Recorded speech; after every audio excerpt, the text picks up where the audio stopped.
Hello, good evening, everybody, and welcome to our alternative audio coverage of the second semi-final between France and Morocco. I'm your alternative host, Nicholas Jones, and you are listening to the Commentary Hub. And I'm delighted to have with me. As our commentators, Mike Hardiman and Paul James. Good evening. Good evening, Nick. How are we doing, mate? You okay? Yes, Evening, Nick. Yes, I'm doing very well. Yourself, gents? Yeah, good, thank you. Looking forward to this one. Hopefully there's a bit more of a game compared to the one yesterday. Obviously, that one was so one-sided. So, yeah, we want to see a little bit more sort of fight from, whichever side goes on to lose tonight. We don't want to see such a convincing defeat or convincing win for somebody. I want to see a bit more of a game, to be fair, tonight. Statistically, that could well be the case because Morocco are the first African nation to reach the World Cup semi-finals and the 25th nation to do so. So on paper, they could well underperform against France, but they've certainly shown they aren't afraid of anyone, having beaten Belgium, Spain, and Portugal on their way to the semi-finals. Yeah, absolutely right as well. And I know. Obviously, you mentioned there that Morocco are the first African team to qualify for this stage. But it's a big ask for them today, obviously, coming up against this French side as well, a France side who are obviously the holders as well last time up from the 2018 tournament, and they're going to want to go on and try and win it again as well.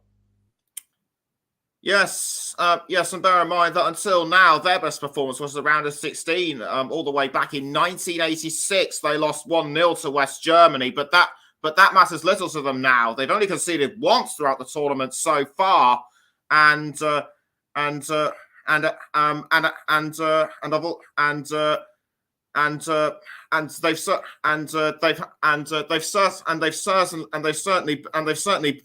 been a revelation throughout the World Cup so far. Which of the Moroccan players have stood out for you?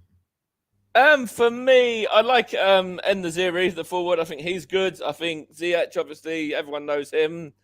There's been a few. Amrabat stood out as well. Any one of those three, to be fair, for me, have really impressed. They certainly have. Sounds like they have. Paul, who's been your pick for Morocco? Well, I've been so impressed with Morocco's defence. Sai,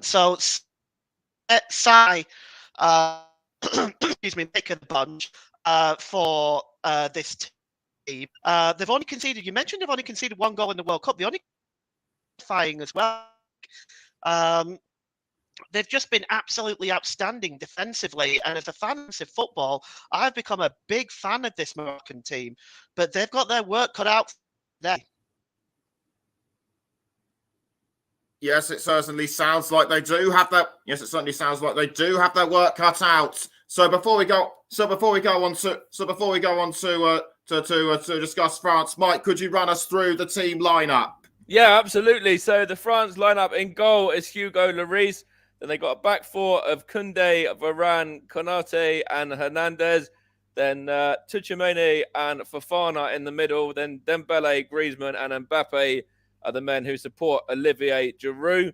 As for Morocco, it's Bono in goal, then Hakimi, then El Yamik, then Agard, Saiss, Mazraoui, Ziyech, what's that one? Unai, Amrabat, and then Boufal, and then Ennaziri up front. Got lots of substitutes, and I'll run you through them a little bit later because, to be fair, there is ridiculously, big numbers of them. That certainly has been the case throughout the World Cup so far.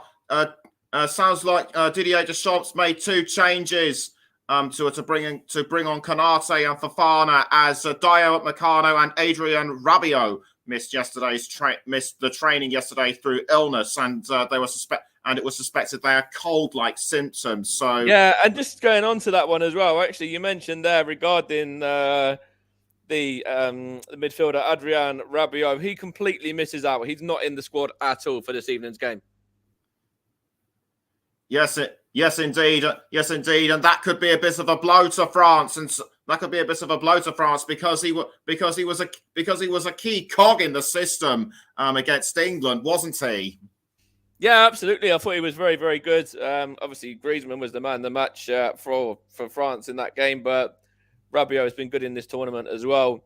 They do have some good substitutes that they can go to if they want to. They've got the likes of Guendouzi there. They've got Koeman as well. They've also got Camavinga, Thuram as well, another option.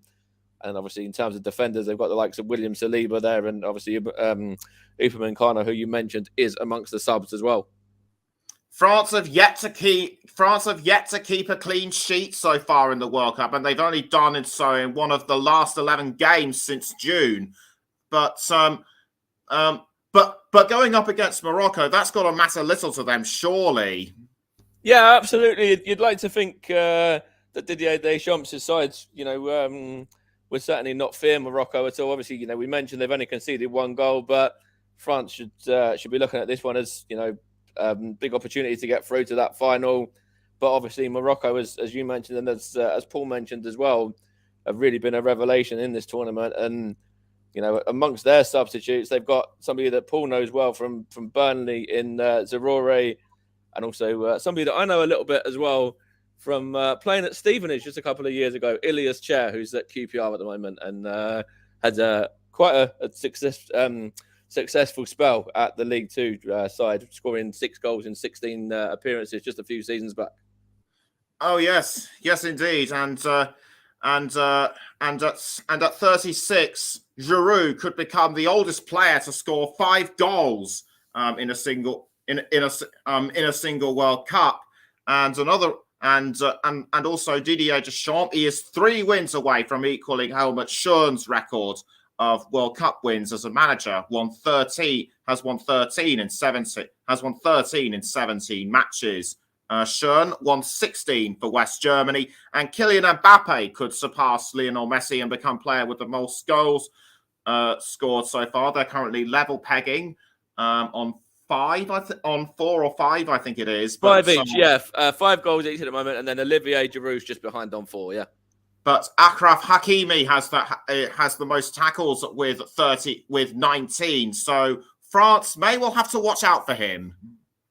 Yeah, absolutely. Hakimi's a very good defender. And obviously, he'll push on as well, as will Mazraoui, at left wing back as well. So they'll push on when they need to kind of offer a little bit more going forward. And then obviously they've got the back 3 there of El Yamik, Aged and Romain Saïss as well. Obviously, former Wolves player, to sort of be the defensive options there when those two decide to push forward. We lost Paul. We lost Paul sort of mid-sentence because his microphone kept cutting in and out. So Paul, now that you're back, who for France has stood out more for you?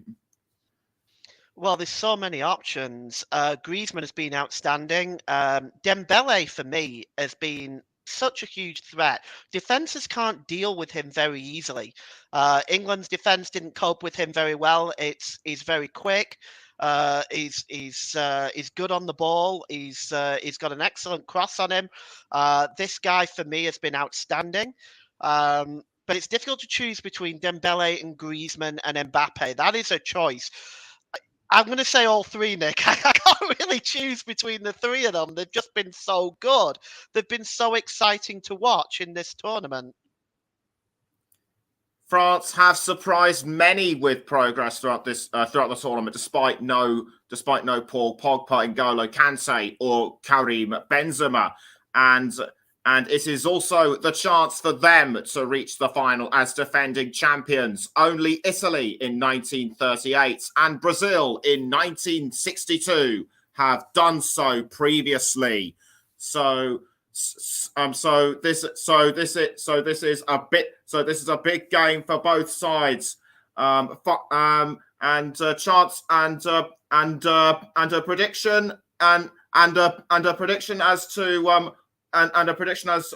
prediction for the final score, whether it'll go to extra time, penalties.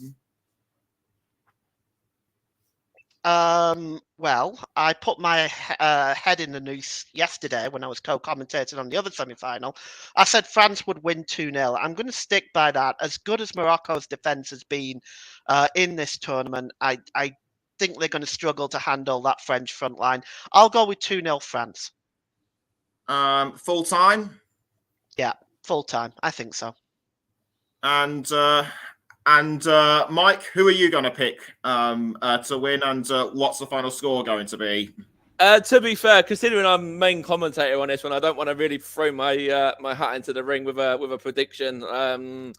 Yeah, wait and see. Come later on in the game how it's called. I don't want to give too much away.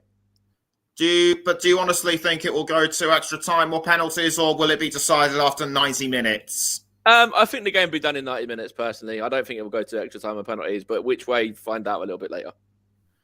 Okay, we're now just going. We're now just going through the last bits. We're now just going through the last pyrotechnics and the pre-match ceremony. Kick-off is about 8 minutes away now, and I'm just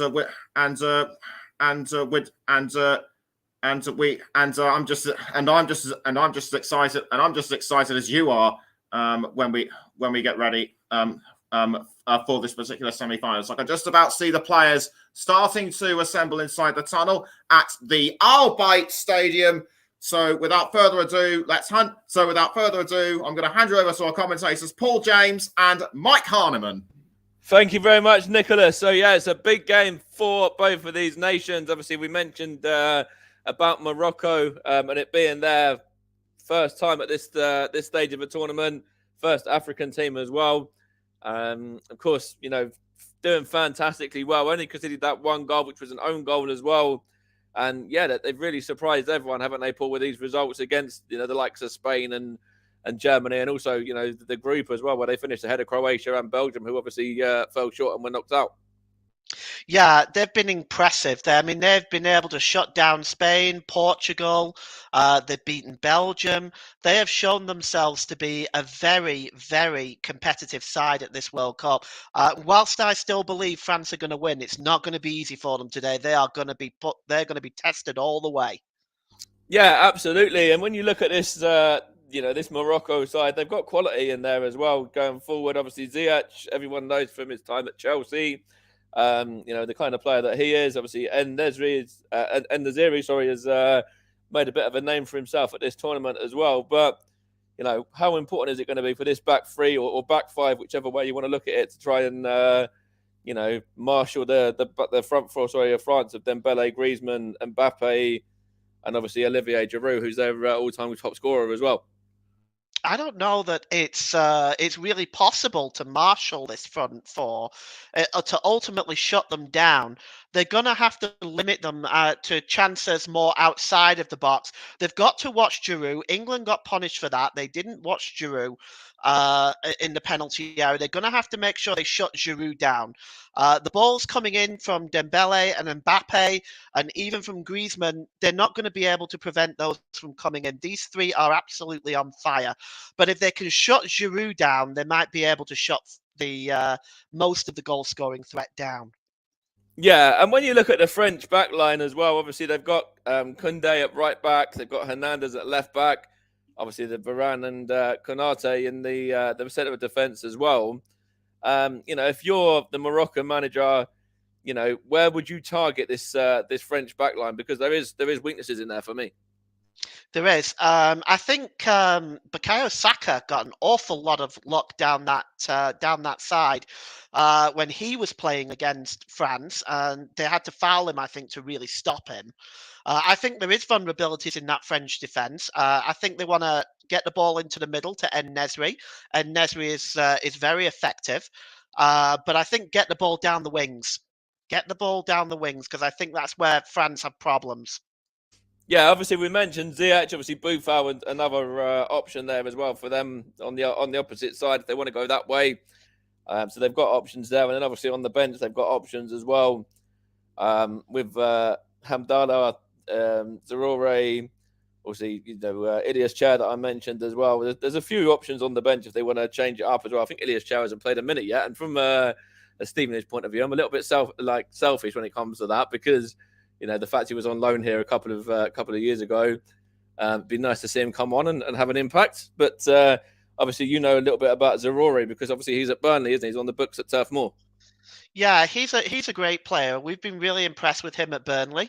But I mean, I think he's very much down the pecking order for this Moroccan team. He's not had a chance to make an appearance yet. He's actually only had one cap for Morocco. But I think Morocco right now just need to continue what they're doing. When they were catching Spain and Portugal on the break, what we were seeing was a team that was moving fast up the pitch and being able to counter these teams. And they could hurt France today with that if they can get that right. Yeah, absolutely right. And when you look at this, these two nations as well, the winners obviously go on to face Argentina in the final after their 3-0 win yesterday due to Lionel Messi's penalty and the brace from Julian Alvarez as well. And obviously, it's a big game for both of these nations. And, Didier Deschamps, he's got a little bit of history with this tournament as well. So he's won it as both a player and a manager. He won it in '98 as a player, and then obviously he won it in 2018 as a manager as well. So he's experienced when it comes to both sides of the coin. France are very lucky to have him. He's proven himself to be a very outstanding coach. And there's only a few managers that have done that have won the World Cup as a player and as a manager. Franz Beckenbauer is another one. But for France, they're very lucky to have him. And looking at this French team, Mike, there's a lot of young talent here as well. They could win this World Cup, and I wouldn't put it past them to go and win the next one as well. That's right. Yeah, there's plenty of talent there and plenty of players that haven't made it as well. That would make it to a lot of other nations and would make it into their squads. As for Didier Deschamps, as I said, he's actually won 13 out of 17 World Cup games as head coach of France, and that's only 3 short of the record by Helmut Schön of West Germany as well. So, it's very great. Very good record there from Deschamps and. Only just a matter of a couple away from that record there, and he's been in charge for a fair while as well. So they're very what's the word? They're basically very good at sticking by their manager anyway, even if it doesn't go the complete way that they want it to. Yeah, that's true, and I suspect that they will keep a hold of him even if they lose this semi-final or lose the final. I wouldn't expect them to be getting rid of him. He's done a fantastic job. Yeah, fantastic job. Absolutely right. And, he's a fantastic manager. Obviously, he had a good playing career as well. Played in England for Chelsea and won, I think he won the FA Cup over here in England, I believe, as well. So, he knows all about winning wherever he is. I think he's won titles pretty much everywhere that he's been. We are going to be getting underway in just a moment from now. I think it's... Morocco to get us underway by the looks of it. They're just about to kick off with Youssef En-Nesyri, Morocco's all-time top scorer as well. He's just about to get us underway in a moment. But got that ridiculous countdown first. Yeah, absolutely. Yeah, it was a lot worse the other year, though. When I used to bring the ball on with the car. Some people liked it, but I didn't like it. I thought it was a bit too much. Yeah, no, it's not what for me. I'm old-fashioned. This is not what football's about. No, yeah. Was that the World Cup or was it the Olympics or was it? There was a couple of different tournaments that did it. To be fair, it was a World Cup in Russia. Yeah, it was the only thing about the Russian World Cup I didn't like. No, yeah, the Russian World Cup was actually quite good. We're underway, by the way, and it's with Morocco, and it's I think that's the left back. Was that Mezraoui? Was it on the other side? It's going to have to try and get used to their system a little bit now. And their numbers aren't exactly great on these red shirts either. No, they're not. That was En-Nesyri down there on that. Looked like he was in the left back position. Yeah, so that's not going to help when players are dropping back left, right, and centre as well. Can't even see the numbers. Literally, it is impossible to read the numbers. That's Amrabat anyway, and he's going to knock it back to. Is that Boufal? I'm just going to keep guessing. Here's Griezmann anyway, and now it's Dembele for France and given away. This is going to be Amrabat on the ball now. just up against Griezmann. It's a good run from Amrabat as well, actually. And it's up against Koundé. And what's he going to do? Is he going to try and shepherd that one out? In fact, he just clears that one out and it goes behind for a Morocco throw. Early stages, first minute and a half or so. And it's Morocco just with the ball here for this throw on. It's the number 3, Mazraoui. Mazraoui is actually going to take this one.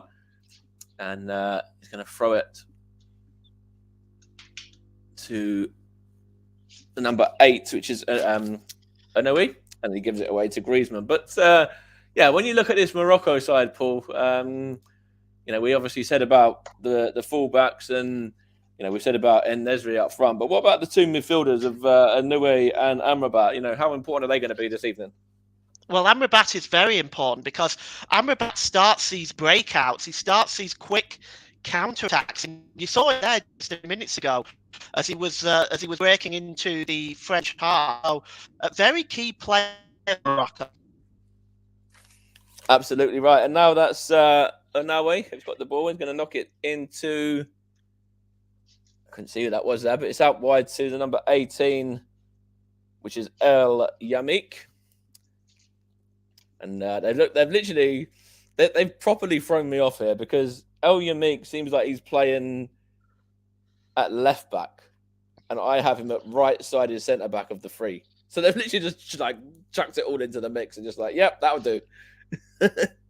Yeah, it looks like he is. It looks like he's playing in the left back position. They might just change things around to confuse the French a little bit, but and to confuse the commentators as well. And to confuse the commentators, yeah, that's right. But so we've got the number 6 Saiss on the ball there, and he's going to knock that one on to, I think that's Hakimi there. He's given away. In fact, he's got it there. Who's that now? That is that Dembele who's going on a run? I think it might have been. But it's back with Bono anyway, and now he's going to play it out to El Yamik there. And he just knocks it into the centre of the park there to Noé, I think it was. Yeah. But it's just with Morocco at the moment, just knocking it around. It's gone out of play back for a throw. We've had 3.5 minutes, and it's still 0-0. It's back to who was up there? That was Konate and then Varane, who's on the ball now, and he's going to knock it across to Koundé, and he's going to knock it back to Varane again. And France just knocking it around at the back. And whilst they do that, of course, you are listening to the Commentary Hub 2, JB Sports as well, also Turton Talks Football now as well, and Storm FM for this alternative coverage of the second World Cup semi-final. This one is, of course, France and Morocco. And of course, we've got the final coming up at the weekend, as well as the third place game as well, both covered on the channel. So do join us again. There's a chance here for Griezmann now for France. Going to knock it into the box. Is that shot a goal by Mbappe? Takes a deflection. And it's a goal. It's put into the back of the net by Hernandez. Hernandez has scored for France. Theo Hernandez there. And France have taken the lead after almost 5 minutes. And great start from them. That's a dream start for Didier Deschamps' men. Yeah, that's a shock for Morocco. It's going to be interesting to see how they handle this now, because they allowed Griezmann to get into the box. That was the first mistake. Once he got into the box, he gets the ball. He gets a bit of luck with the deflection. He does, yeah. But he's just not closed down quick enough. Is Griezmann, and that deflection just pulls it away from Bono and gives Theo Hernandez a chance to just. That's actually an exquisite finish, actually. It's a great finish. I'm watching it again now, and the way he gets his foot round that is phenomenal. And obviously, there's a Moroccan man on the line as well, which was the number 20, which is... is that number 20? Yeah, it's Dari. Which is Dari. So they've actually changed the team a little bit then, because Dari wasn't on the original team. So as well as changing the system, they've also put Dari in to replace somebody as well. So I'll have to see who that was, because Dari was actually originally on the bench. But I'll figure that out for you, Mike. France have taken the lead anyway. Yeah. Yeah, it was an exquisite finish. It's just the biggest mistake there was allowing the Griezmann to get into the box unchallenged. I'm just going to figure out who's out here. Just give me 1 second, and I'll get that See if I can get information it on my for you. side as well. It is. It's number 5, Naif Aguerd. Ah, Naif, he's not in the squad, right? Okay, right, Dari's in there instead. Yeah. cool. So that was number 20. Oh no, I don't want to cross him off. I'm now crossing off the right ones. So that was. I wonder if that's considered a substitute. Yeah, I wonder, because obviously it was. I'm not too sure. Now they've actually changed it on here as well on the app. I've now actually put it to the right positions as well, which might be a bit more helpful. So I'm gonna have to go by that rather than my bit of paper. To be fair, yeah. Yeah, I'll mark him in as well on my sheet, but that's interesting because I don't think it was announced either. No, I didn't think it was, and obviously, excuse me, we didn't know anything about it. Even Russ was saying, he said about Romain Saiz, but Romain Saiz is playing, and it is, as you say, Aged, who is the man that's out, and he's not even amongst the subs as well. So, yeah, they've obviously changed that without letting anybody know, or just changing it very last minute. Yeah. But here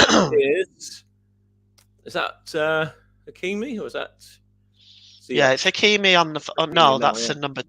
That's Hakimi. No, it's given away. Is that Dembele on the run there? No, I'm not. Or is it Tchouaméni or Tchouaméni? Yeah. No, it's Mbappe anyway. Yeah, it's Tchouaméni. Now it's Dembele. Got a touch on that one. Now Griezmann sort of dropped back to more central there of midfield, and he just knocks it on 1-2. Varane, I think Konate as well involved. Also, just knocks that one out too. The goal scorer Hernandez there just knocks it on one more. And in fact, it's given away. And I think it's Amrabat, is it now, for Morocco there? It's just to Unawe. Going to play that one out to Hakimi and then Ziyech, and then tries to find Hakimi again, but it goes out of play that time for a goal kick. And Hugo Lloris is going to be the man to take over that one. And the Moroccan fans there loving it as on the drum and trying to have, support their team to the best they can. And they've been great at this tournament, actually, the Moroccan fans. They've been a real revelation, not just the team, but the support as well. Yeah, the sport's been fantastic from Morocco. One thing I've enjoyed in this tournament is all the fans from the different countries wearing traditional dress and things like that. It's just been fantastic to watch. And the Moroccan fans have been great. They look like they've had a great time, and well, they should. Their nation has made history, the first African team to make the semi-finals. That's right. And, of course, they've still got the opportunity to go one step further. They are going to have to do it from behind if that's the case. But Walid Regragui, I'm sure, will, certainly be very optimistic still about getting through, even though they are trailing this game at the moment. Here's the number 8, which is Anawe. He's got it back as well. He can have a shot. He does. That's a great save from Hugo Lloris, actually. That one's got a little bit of swerve on that one, but Hugo Lloris, they got a good, strong hand to parry that one away. Yeah, good save by Lloris. That'll give Morocco a little bit of confidence. Unahe got the shot away there. It was a good effort. Good save by Lloris. That was very important there to make that. Sorry, it was very important for Hugo Lloris to make that save as well, because I don't know if that was going to go in or not. It looked like it possibly could have gone into the corner. Here's El Yamik. He just plays that one into, I think that's Unawe again. In fact, now it's Boof. Is that Boufal? Boufal, and Hakimi's getting involved as well. Is that going to be a free kick? No, it's not. Boufal wants one, but the referee doesn't want to give it to him. And France just playing it across to the right fullback now of Koundé. He just knocks it on to Dembele. Good feet from Dembele there as well. Brings it inside to Antoine Griezmann. Is that a foul there? The referee says get up, get to your feet to Kylian Mbappe. Anything in that one for you? I think not for me. And the flag's up anyway for offside. But Yeah, Not a free kick. not And for me. It he looks was like he offside anyway. slipped. He's not Yeah. protesting. It looks like he took a slip there. But we're just looking again at this effort by Uname. Yeah, that What a is shot. that is going in as well. If you look at it again, yeah, he has to get the save on that one to parry it away because that could easily nest it in the corner. Yeah, it's dropping as well. It's dipping, which Yeah. makes it a little harder for Lloris. But he is a fine goalkeeper, is Hugo Lloris. Yeah, absolutely, and obviously played a big part in their victory in the quarterfinals against England last time out as well. They made a couple of good saves in that one, and obviously, they got a little bit fortunate by getting the result in the way that they did with Harry Kane missing the penalty. But what I found quite good about that was obviously Hugo Lloris was one of the first men to actually send a message of condolence to his teammate there as well about obviously missing that spot kick, which obviously shows the kind of character that he is as well. Yeah, especially with everything that's gone on in this World Cup. There's been a lot of poor characters in this World Cup in the behaviour. I've seen it happen a lot, and it's nice to see somebody like Hugo Lloris show a little bit of class there and check up on his teammate and offer his condolences. Yeah, it's a very nice touch there, and obviously, nobody wants to miss a penalty, but it happens to the very best. It's happened to, Harry Kane, but it's happened to the likes of Mbappe and Giroud and Messi and Ronaldo. It's just a part of football. It's a part of the game. Well, it's a high pressure situation, which is why I never call penalty shootouts a lottery. It's high pressure situation that requires mental strength. And if you're not fully focused on the day and you're not fully focused at that moment, there's a good chance you're going to miss. Yeah, that's very true. And obviously, yeah, I see what you mean about it not being a lottery as well. You kind of have to basically pick your spot and just go for it. Don't change your mind. Just go there and then if you've done that and it gets saved or cannons off the post or whatever, and you get a little bit unfortunate, then you've done everything that you can anyway. It's just about what you do in the situation. If you put it into a certain position, say you want to go left, you go left, but and you don't change your mind. And then if it's saved by the keeper, then you've done everything that you can do anyway. Yeah. Yeah, that's it. So this is Hakimi there now. I think it's given to Ziyech as well. In fact, now it's Saiss. Now El Yamik. What is he going to do with this one? He's going to knock it back to Saiss again. And he plays it into the middle there to Anui. And it's still with Morocco. In fact, they won a free kick there as well. I will run you through the officials, actually, if you give me 2 seconds. So the officials, we've got Cesar Ramos, who is the referee. He's from Mexico. We've got Alberto Marin and Miguel Hernandez, the 2 assistants. 4th official is Jesus Valenzuela, who's actually from Venezuela, believe it or not. And the reserve assistant is Jorge Arrego.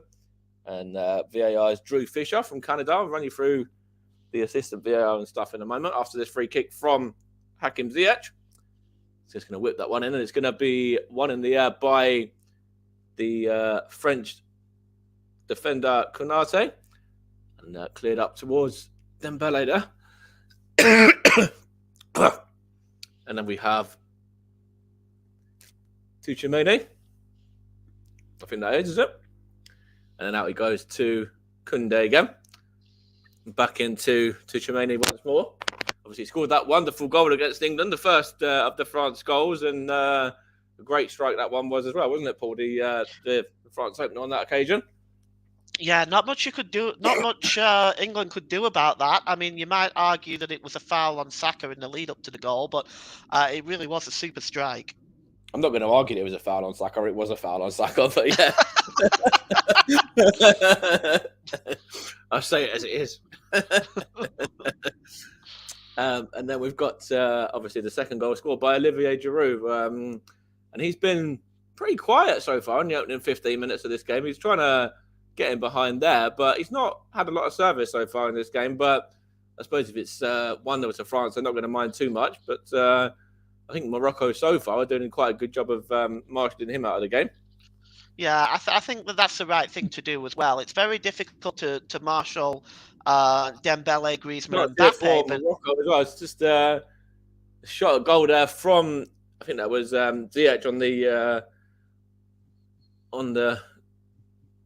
on on the counter, I should say, but he just couldn't get that one on target, and he slipped a bit as well. But a little bit of a decent break from Morocco there. yeah, that was a chance. That was a chance, Mike. He just slipped by the looks of it, though. A bit unlucky there. There's a chance here for France to get it to Giroud, and in fact, he's got possession here as well. He's going to have a bit of a run here at Bono's goal, and he shoots, and good power on that from Giroud. Just couldn't direct it on target. Oh, looks like it ripped the outside of the post as well. That's unlucky for Yeah. Olivier Giroud. First Let's have chance a he's look got here. inside the Moroccan It's defence. just a big punt forward, isn't it, as well? And it's misjudged there by the Moroccan defence. And it's actually got a save on that. Let's have a look here. Bono got a save on it. No, it actually just smashes the outside of the post, did you say? Yeah. Yeah. Did you see that goalpost move, though, when he hit it? Yeah, you could tell. It's like it's got still shaking now, yeah. Goalkeeper beaten all ends up there, but France unlucky not to be 2 up. Yeah, absolutely. And obviously, that's what Morocco are going to have to do. They're going to have to go for it and try and get themselves level. But, that's what France can do as well. They've got such quality they can counter, quickly. And they've just got that much quality going forward. Those 4 players are deadly, to be honest, when you're moving forward in an attacking sense. Yeah, the one thing Morocco didn't want was to concede an early goal, especially with the way that they line up defensively. They really could not have afforded to have conceded that goal early on. No, and that's it. And it's going to be how they bounce back from this one now. And they've shown quite a decent bit of play in moments since that. But without really testing Hugo Lloris, apart from that one effort, which was potentially going to go in by Anouilh, but. Yeah, just a really good save, obviously, there from Lloris to deny him on that occasion. But Morocco, still got to do a bit more. I think and Naziri hasn't really been involved too much for them, and they want to try and get him involved in the game a bit more. I think because he's obviously their target man and their main go-to up front. And yeah, he's not really been involved in the game too much so far. It does look like Morocco have just changed their system a bit. They started with a 5-4-1. It looks like they've now gone to a 3-4-3. Just looking at the shape. Now it looks like Anouilh there has gone out to. In fact, he's not gone out to right mid. It looked like he was at right mid for a minute and then knocked it to Ziyech and then just straight into the gloves of Hugo Lloris. But let's have a look at the system. They kind of seem to want to change the system mid-game a little bit and. Make it difficult for us again. Now it's the number 24, Konate, anyway, for France. And there's Tchouaméni again, and then back to Konate once more. He's going to knock it onto the goal scorer, Hernandez. Obviously, he's in the squad. His brother, which is Lucas Hernandez, isn't it? His brother is currently on the injury table, and he didn't make it. So, he's not just doing it for himself here, but he's doing it for the family as well by getting the all-important opener there for France. Yeah, and what a finish it was. He did so well to get his foot around that. He's a very talented left-back as well. In fact, they're both very good, talented defenders there. That's a foul there on... Who was that? The Moroccan man. They're going to make a sub here early on as well, Morocco. It looks like the number 15 is going to come on, which is Amala. He's going to replace Romain Saiss. So Romain Saiss, we did get a little bit of information regarding him earlier on. And it was, excuse me, obviously that he was warming up on his own in the pre-game. He's lasted 20 minutes and looks like Morocco here straight away they've had to change their defence, obviously with Agerd coming out, and then obviously now Romain Saiss is coming out as well. So, not just one, but 2 big blows here for them now. That's a massive blow. For me, he's been Morocco's best defender. This is a massive blow. But we'll see how they can cope now. Let's see if they can get themselves back in the game. I wonder whether that first one is a sub as well, as you mentioned. I don't know whether that would be classed as a substitution or not, or whether it's I'm not too sure how they look on it. Yeah. But anyway, here is Amrabat now, and he goes back to Bono via one of the defenders there. I couldn't quite see which one it was, and now it's El Yamik there. He's going to knock it into Ernawe. He just knocks it back to the Moroccan defender, who gets it back actually as well. There's Ernawe now. Let's see what he's going to do with this one. He's going to find the number 3, Mazzari. He comes off of the Morocco man and out of play, for a France throw there. And it's now Tuchemene. He's going to go across to, I think that's Konate. And he gives that to, couldn't quite see whether that was Mbappe, was it? It might have been. And then on to Hernandez anyway. I think it was Mbappe before. And then just knocking it around at the back now, France. Obviously, leading by a 0-0 with that Theo Hernandez finish. And what we had, 22 minutes of this game so far. And it's still 1-0 to France. What do you make to the sort of, opening part of the first half of the first half, as they call it? Well, I think France have settled in as much the better side. But I think Morocco are trying to get into the game, but I think having to change the system partway through this game might have thrown them a little bit. But they're coming forward, they're looking to create chances, and they've had a shot on goal as well. So we'll see how they get on. But I think France have just kind of dominated the game for the most part. And of course, that France goal as well that was scored by Hernandez was the first goal to be scored against Morocco by a non-Moroccan player, because when they conceded before, it was actually their own player as well in the game against, was it Canada, I believe? Canada, yeah. So, it was actually the first goal to be scored by a non-Moroccan player. And, the first goal they conceded against an opposition team by an opposition player, yeah. Yeah, they've defended so well in this tournament. It's rather unfortunate that they've lost 2 of their better defenders here. That's right, yeah. And obviously this France side, they're going to cause them problems anyway. Excuse me. But obviously it's going to be even more of an uphill task and an uphill battle now, having to do it without the likes of Aged and Romain Saiss as well, who have obviously been so big for them in this tournament. And obviously, as you say, they've now... Excuse me, you say they've now had to change their 2 defenders. I'm going to have a swig of drink now. It's with Bono anyway in the Morocco goal. And just knocks that one out to Hakimi, I think that was, and then given away. In fact, it's given away again to. Who was that? Was that that went down there for Morocco? Wasn't it Ziyech, is it? Yeah, it was Ziyech. Yeah, and he's got the ball there from the number 15, Amala, the substitute. And it was the number 24, Konate, that fouled him. Oh, that looked painful. Does look a bit of a painful one, a bit of a sore one there. But I'm sure he'll be up and able to carry on. In fact, he did get up and was able to carry on pretty quickly as well there. There's one throw there has Mazraoui as well. Morocco just moving forward and trying to get themselves back into this game. I should probably say that Morocco have been quite bright actually since going behind. They've obviously realised they're going to have to make a bit of a game of it by pushing forward and creating things as well. And they've done that quite well since going behind. Obviously, it's unlucky that they went behind in the way that they did. It's a quality goal, as we said earlier. And obviously, they've had the misfortune by losing the 2 of these centre-backs, but they're giving it a real good go anyway.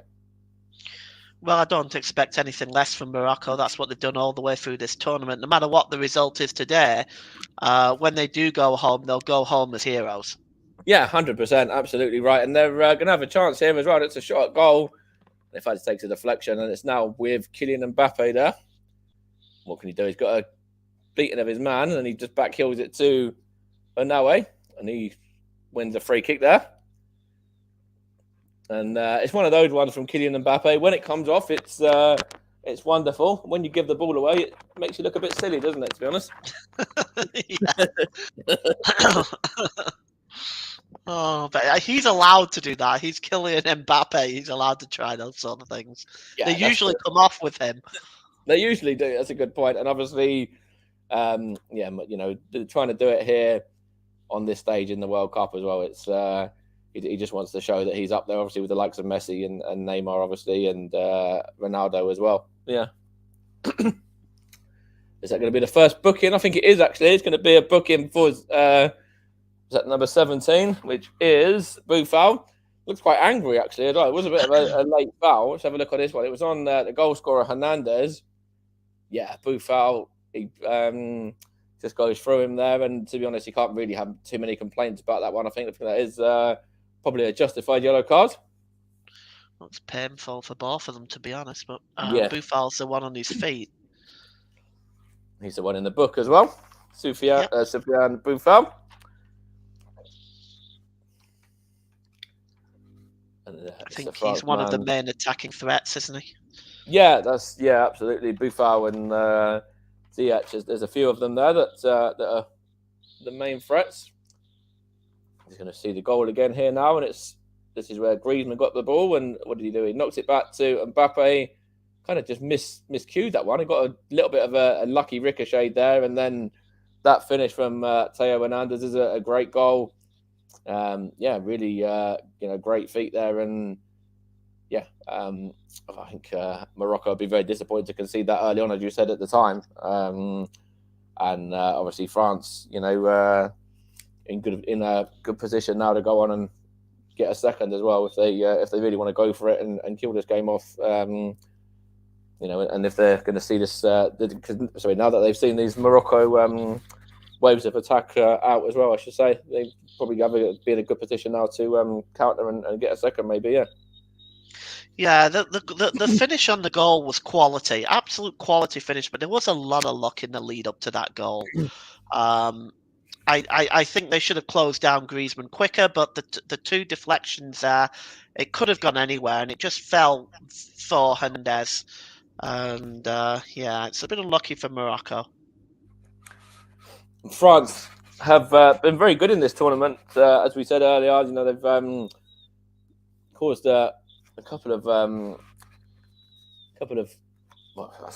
shocks. They got a few good results there, I should say. And obviously the one against England last time out, as we mentioned before. Now here is, who's that for Morocco? That's number 17, Buffal. What's Russ saying? Apparently Hernandez fouled Buffal in his opinion. And says that could have been a penalty. I'm not too sure personally. I don't know what you would make of that one, Paul. As Olivier Giroud goes down and is fouled by the substitute Amala. It's a difficult one, that one, isn't it? I don't think it was a penalty. But VAR didn't even look at it either. But I don't trust anything that VAR does anymore. I've reached that point where I think it should be scrapped now. It's stupid, isn't it? The amount of different officials that are on VAR. We said obviously VAR is Drew Fisher, assisted by Nicolas Gallo. He's got the offside VAR to support him. He's got the support VAR. They've now got a standby VAR as well. It's a bit like coaches. They've got throw-on coaches. They're kind of going a bit down the same route as that these days. But it's worse, isn't it? Despite having 5 people in there, this World Cup has been worse for VAR decisions. Yeah, there's been quite a few that have really gone the wrong way. And, just take that England game, for example. There was a few there in that game. Here is a no way now. Is that to... Not Ziyech. Is it Ziyech? I think it might be. No, was it the number 2, Hakimi? It's number 17, Buffal, anyway. There's a number 3, which is Mazzarri, and then a shot at goal from Unawe again. But is that offside, is it? It's gone behind for a goal kick anyway. It's a bright build-up by Morocco, isn't it? It was good build-up there, but Buffal involved, and let's have a look here. Yeah, it's the number 3 that's offside, the one Mazzarri that I mentioned, and he's just knocks it back to Unawe, and it's already offside anyway, and the flag's already gone up by that point. But why is the flag late? The linesman is level with it. He can see the lining, the cut of the lining of the grass. Why can't he use that as a guide and just raise his flag? Yeah, it was a bit of an odd one, actually, because the flag, I say the flag went up at that point. The flag actually hadn't gone up at that point. It was Mizrahi got the ball and then was able to knock it into the middle of the park as well to Anawi. And then actually, that was when the flag went up, after he'd already got the ball and then played his next pass, which is a bit of a strange one, yeah. I just don't like the way referees do that. I understand if it's tied, but that wasn't tied. Chance here for the ball to be fed through for En-Nesyri. That's good defending from Konate there. Read that one very well. It was probably the first real moment for En-Nesyri there as well to get on the end of anything. And it was very well shut out there from Konate, and it's gone behind after the next phase of play for a France throw one as well, which Hernandez is going to take. But En-Nesyri there getting a little bit more involved. Yeah, he is. And Morocco are building up. They're trying to put France under pressure. As this half has gone on, they've gotten more and more into the game. That's right, and they are creating chances as well. Here is Hakimi now. Goes down under the challenge of Kylian Mbappe for a Morocco free kick, sorry, I should say. And he's going to knock that one back to El Yamik. And he just knocks it into the centre of the park, and it goes out wide right to Hakimi again. In fact, he gives the ball away there as well. It could be 4-on-4 for a minute, and in fact, it's good breakaway from France here now. It's like Mbappe to Tchouaméni, and it's a good deflection there from, I think that might have been El Yamik, and the flag's up again anyway.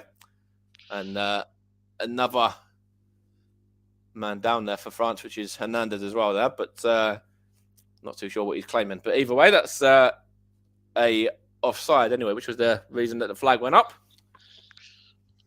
Oh, it's a late one actually there as well, yeah. Oh, the studs. On the 20, Dari, the substitute, that came on quite early on, yeah. Oh, that's a dangerous tackle. That is very dangerous. The way he just left that on his foot there, on his boot there. Yeah, this could get... Well, in fact, I was going to say this could get looked at, but it's not going to get looked at any further. I don't know why. I mean, that's a... It's reckless, isn't it? It's very... It's reckless. Yeah. It's very needless, he's just late and just doesn't win the ball or anything. Doesn't even seem to be going for the ball there, yeah. Here's Dembele now. Takes a deflection off of Mizrahi. Goes behind for a cheap corner to France. They could have probably done without conceding that one. Yeah, Dembele's been quiet in this first half as well. He's sort of been kept very quiet in this first half. No, I've not seen any team that's been able to do that yet, but they're doing it very well in Morocco. There's a chance here from this corner. Varane's up from the back. Konate's up from the back as well. Griezmann's the man that's going to take it. And he's looking for the man, I think on the D there, on the edge of the D. He's just trying to push somebody to come up. I think it might be one of the defenders he wants to get in. Griezmann takes it.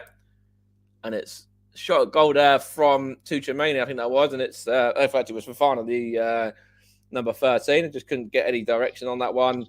And it's too high and over the top. And Morocco can take this goal kick once they get rid of one of the balls on the pitch, because there was two balls there. But yeah, it's opportunity there for Fofana. Just couldn't get that one right. Here is El Yamik now, and then back to Bono there. Just bringing that one out there. All in blue. And then wants to play as a bit of a sweeper keeper there for a moment. Just playing a bit of like an emergency centre-back there. I'm just waiting for all the U2 jokes to come in the comment section. I haven't seen any yet. It was like Russ last time out. I know he mentioned that. I can't remember what game it was. The last game he covered, it might have been Portugal. And he was saying he mentioned loads of U2 jokes. There's a chance here for France now. Oh, yeah. That was a chance there, and it's a good play here. But it's back with France. It's Olivier Giroud, and he just got that one wrong. And it's wide of the goal. And that's a big opportunity there for France.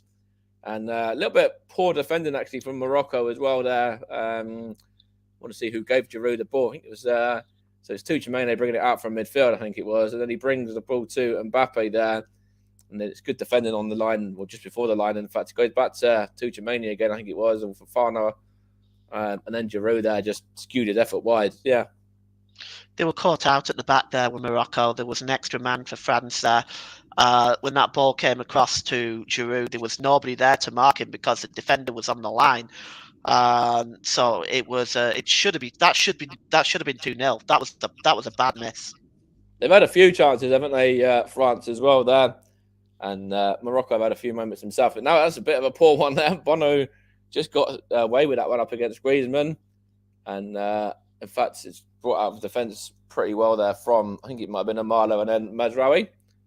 And that's the numbers. Dembele, sorry, and then Fofana goes down there. Griezmann had just gone down before as well. So there's definitely one foul in there, possibly even two fouls in there in that passage of play.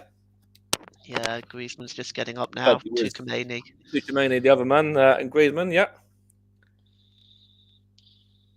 We're going to bring it for the second free kick, I think, is it? Is it the first free kick? It's one of the free kicks anyway. I think it's actually for the second free kick there. And it's Griezmann now. On to Dembele. Knocks that one back to Koundé. He's going to go back to Raphael Varane there as well. And France is playing it around at the back at the moment. And obviously, you know, can do that when they're 1-0 up as well. It's about what Morocco can do here in terms of making a game of it. And, you know, they're very much going to have to go for it and try and get the next goal, aren't they, Paul? Yeah, they're going to have to, but they've already been caught out at the back once. They're going to be at risk of being caught on the break, but they have to press forward. Yes, absolutely right. And I think they've got players in there that can do it with Buffon and Ziyech as well. And and now he's done quite well for them in the middle of the park as well. He's caused a few issues there.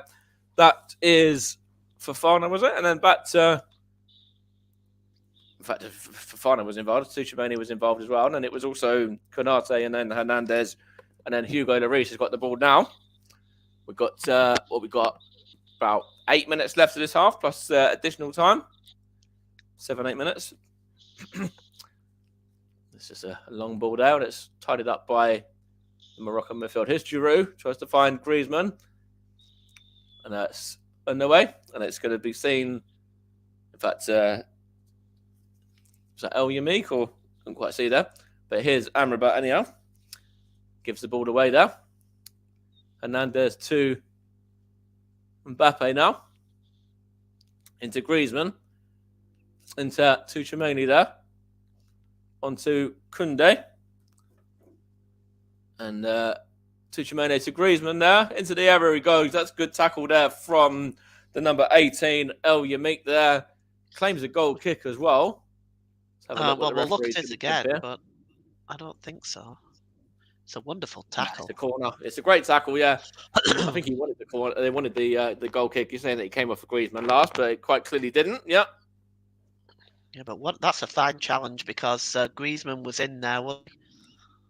And yeah, he's got support coming through as well that he could just feed the ball across to there. So it's good defending from El Yamik. A referee just having a word with El Yamik and Konate there, which is obviously Cesar Ramos. Griezmann's going to take this corner.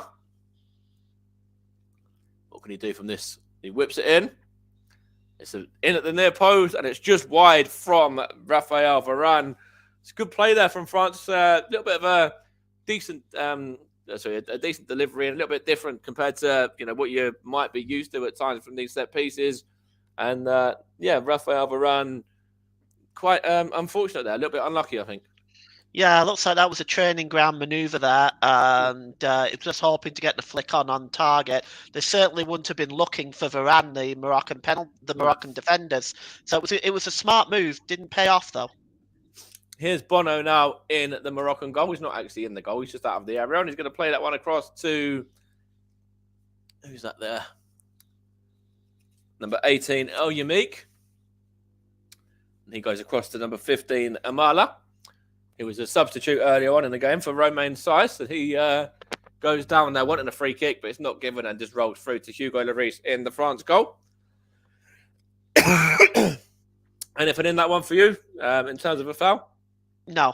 It just looks like he just lost possession of the ball. I think he's just not able to control it. I think you're probably spot on with that, to be fair. Here's Varane to Hugo Lloris now. What can they do here now, France? Just building from the back again. Here's Koundé. Where's he going to go with this one? He's going to go back to Raphael Varane again. Obviously at Manchester United. On to Konate, Liverpool defender. Raphael Varane gets it back. And on to Koundé once more. Jules Koundé looks up, trying to find Dembele. And that one just evades him and goes out of play for a Moroccan goal kick there, Paul, doesn't it? And again, decent defending there from Morocco just to see that one out. Yeah, watching Dembele there, the ball was a bit too long. I mean, Dembele's very quick, but he wasn't going to get that. But I like the way they're tracking Dembele. They are tracking him well, and they're keeping him quiet. To be fair, he's not as active as he has been in previous games. Obviously, we said earlier on that Dembele is a key man for France. Obviously, Griezmann is as well. Giroud, Kylian Mbappe. They've actually done a very good job on all four of them so far. Obviously, the goal scored from the left by Hernandez, and to be honest, it was a little bit of a little bit of luxury, I should say, which went in France's favour because actually the deflections just brought that ball across to Hernandez. They were very, they've done very well to shut these French front four out since that. Yeah, they've done very, very well. But as I said at the top of the show, I've been so impressed with Morocco defensively. So impressed. Ziyech now is going to keep possession here as well. Gives that to Amrabat. In fact, it's given away to Griezmann there, and then to Tchouaméni. Hooks it towards Dembele, and then it's with the number 3 for Morocco. And let's see who that was. Mazraoui. Number 15, Amala is involved as well, and also Amrabat, and then out to, I think that's Hakimi there, is it? Or was it Ziyech first of all, and then on to, he's got it back here anyway. I think it might be Ziyech, in fact. Or was it Hakimi? No, I think it was Hakimi. I think I had it right first time there, and it's gone behind off of the number 24, Konate, is it? Or was it come off the Moroccan man last? Come back off the Moroccan man there, Hakimi, and gone out to play for a goal kick there. Good defending from Konate there to play that one against Hakimi and win his side a goal kick. Actually, it was good play, but I think that's a corner, to be honest. Yeah, I think it probably should have been a goal kick there by the looks of it. Yeah. Regardless, it was a wonderful piece of defending by Konate. I think he's claiming that he thought he should have been a goal kick as well. Here's Ziyech now. Great time for Morocco to score. And Ziyech here whips this one in. There's a header there. Oh, there's an overhead kick there. Wow, that's in the post as well from the number 18, El Yamik. And a rebound shot from, I think that's not Boufal, was it? I couldn't quite see. It might have been, was it Anui? Let's have a look here. But that original effort as well, wow. Inches away. Just cannons off the post. It's going in it was the number 18, El Yamik as well. It's a great overhead kick, that. If that's a target, that might be... Hugo Lloris. Did Hugo Lloris get a hand to it? Let's have a look here. Oh, yeah, I think he might have even got a hand to it. Possibly, yeah. Yeah, that's a good save if he did. That's a super save. In fact, that was nested in the corner if we didn't get a hand on that. Yeah. It's a really good save from the France stopper there. Tottenham stopper, obviously, as well. Here's Olivier Giroud there. Now that's El Yamik in a more familiar defensive role. Back to Bono. And he's going to play that one into Amrabat there. Let's see what we're going to have in terms of additional time. We're up to the 45 now. There's Hakimi there. Down the line to... Couldn't quite see who that was there. It's right on the other side of the pitch to me. Morocco still have it. In fact, they won a corner as well. That's a good play there from Ziyech. I think it was. He won the corner. Yeah, good work by defensively again by Hernandez. Yeah, Hernandez is having a good game. He's obviously got the all-important goal, but as well as that, he's also had a big part in the defensive side of things as well, in shutting this Morocco side out at the moment. We're into 3 minutes of additional time, incidentally. And another big opportunity for Morocco to get themselves level now. See if they can go 1 inch the other side of that and potentially get this one level. It's a good corner in. That's a good claim, actually, from Hugo Lloris as well. Goes down. And it's going to take probably an age over this one now. Just to see this one through. Up against Hakimi there as well. Just falls on the ball. Yeah, good work by Lloris. It's always hard for a goalkeeper in that situation when you've got somebody bearing down on you like that. That's good work by the goalkeeper. Plays that one looking to Olivier Giroud there, and it's with Koundé there. Just a bit of a shove, in fact. And it's going to be, what's the referee going to say? Yeah, to Boufal. Boufal's on a booking, obviously, as well. So he's got to be very careful. And that was a nudge there on Koundé. A needless one. So, yeah, obviously, maybe that'd be what Morocco might have to say to him at half time. I might have to potentially even get him off. I know they've made a lot of subs already. They made the 2 defensive subs, but Boufal there, considering he's on the yellow card already, he doesn't need to do that. No, he didn't. But he's also one of their main attacking strengths, and it's kind of a very difficult decision for the coach to make to whether or not to bring him off because he is on the yellow card. Ilias Chair, get him on. I'm sorry, Mike. I just don't think he's the answer right now. Why not? It's creative. And he scores you a wonderful goal or two as well. Here's Ziyech now with a free kick here for Morocco. It's a bit different if you're playing France than if you're playing Lincoln City, I guess, though. Got 30 seconds left of this half. Ziyech whips it in, and there's a shove in the area. I don't know what that was. It's a Morocco man down. France can counter. In fact, it's given up blown up as a free kick there against Kylian Mbappe. Yeah, foul on Amrabat. But that was good goalkeeping again because he came out, commanded his penalty area there, won the ball. Have to win the ball in that situation. There as well. I just want to see who that was. It's Tuchemane on. I can't quite see who it's on, but there is a bit of grappling there in the middle of the box as well. Yeah, they've chosen not to look at it though, unfortunately, because you're right. It maybe goes down a little bit too easy. Maybe, yeah. That's a chance there for Ziyech. Just knocks that one onto the number 15, which was Amala, and that was the last action of the half. And France lead 1-0 at the break. Theo Hernandez is the man who scored after, about 5 minutes, I think it was. Morocco have had a lot of injuries to deal with. They've had Dari and Amala, who both came on for Aged. Dari came in for Aged even before the game had started. And then, excuse me, Amala came on for Romain Saiss as well. So they lost two of their three centre-backs there and had to make changes at that position. And then obviously they grew into the game. They've had chances at Morocco. France have had a few moments as well. But yeah, 1-0 to France at the break, Nick. And Morocco going to probably be ruined. The fact they've lost 2 big centre-backs there as well. Thanks, Mike. Yes. France lead Morocco by a goal to nil at half time.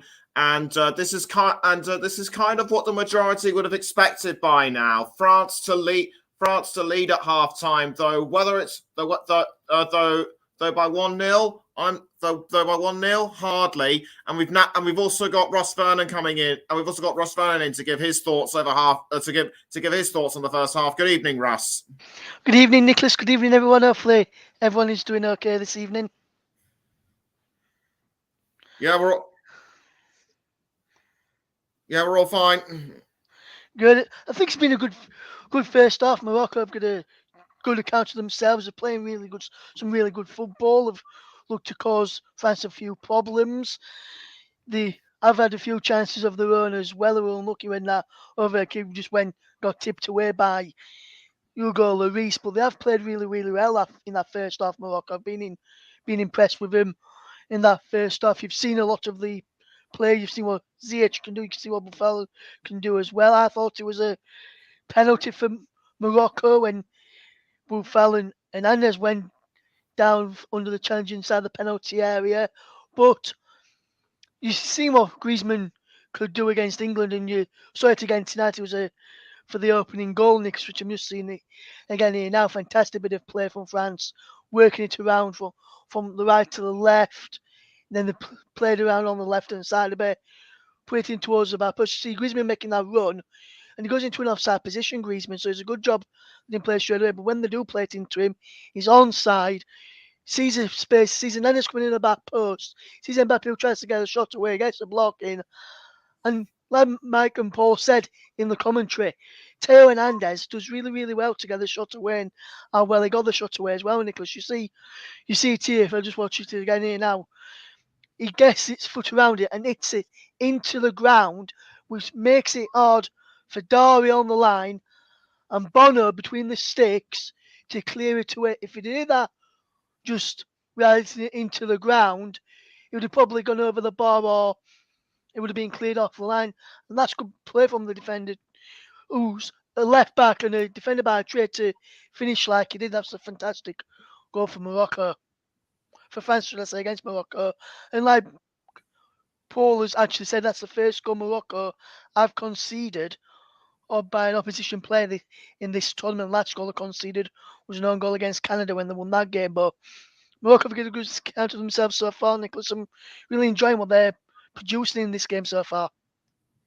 Yeah, certainly. I mean, despite despite going behind to France, they've still stuck with them, and we've also we've seen we've seen great play by the likes of Boufal and Ziyech, and also we shouldn't discount En Nesri. I mean, and also those two corners by Morocco. One of them was excruciatingly close to a goal. But I feel Morocco needs to press themselves forward a bit more and take advantage of corners given to them, because I feel they failed to do so. Yeah, they did, Nicholas. They need to take the chances more. I know it made it forced Luis into a good save early on, not long after they went behind. And another day that could have gone in, but Fowles linking up, coming in from the left-hand side, linking up with the midfielders in defence, and that ball into Ziyech. He was unlucky that Ziyech was just falling as he got into the penalty area and just striking it away, which was a bit unlucky for Morocco. But Morocco, like I said, need to do better on corners when they're taking them. They've defended them really well down at the other end. There's just been the off chances for France. But Morocco have defended really, really well and look to have caused France a few problems going forward. We're just looking at the Drew chance where Guess cut back to him, where it should have been cut back to Drew actually. And then he comes to him in the box and he just fired it. Well, that was an unlucky effort. And the one where he hit the post as well, Nicholas, a few in the first half as well, that was unlucky not to go in as well. So they've been producing some good football, France, but Morocco have defended well. And when they've left space, they've not left that much space, or if they've left space for likes of Drew, Mbappe, Griezmann, there's always been 2 or 3 players around him. And Drew gets very pretty wide, the goalkeeper on him as well, which caused a few problems. And I'm just looking to try and see for where Morocco, the post with that overhead kick, it was one of the defenders, El Yamika, with the overhead kick onto the post, and he was really unlucky not to get that one. On any other day, he was unlucky. We see when for the first one we thought it was either keeper saved it, but actually hit the post.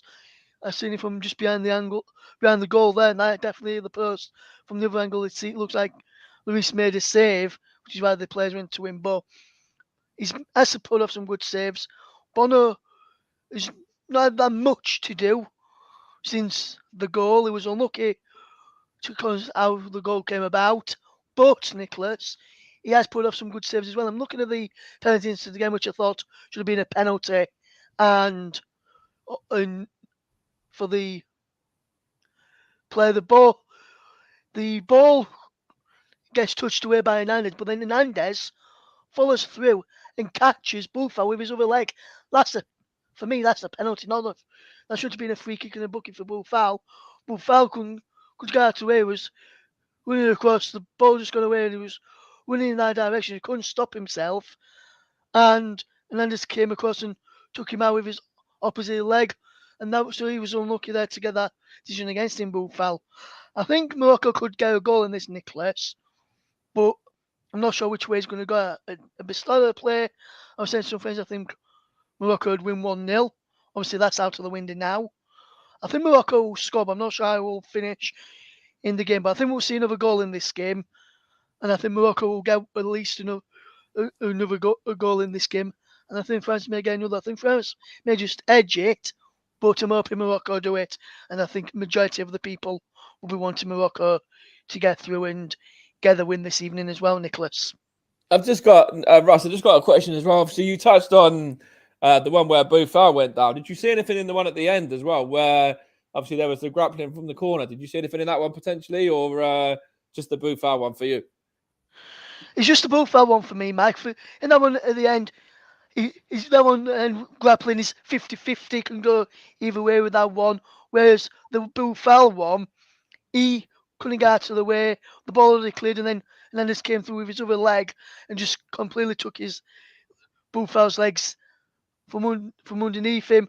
That's a penalty. The ball had already gone, and he got took out. So that's a penalty for me. I know that Hernandez played the ball first, Mike, but that's why he may not have given it. That's why they may give it to France, that free kick, but the free kick rather than the penalty.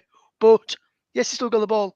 We still a foul after follow through. You see plenty of times in the Premier League, sometimes in the Championship as well.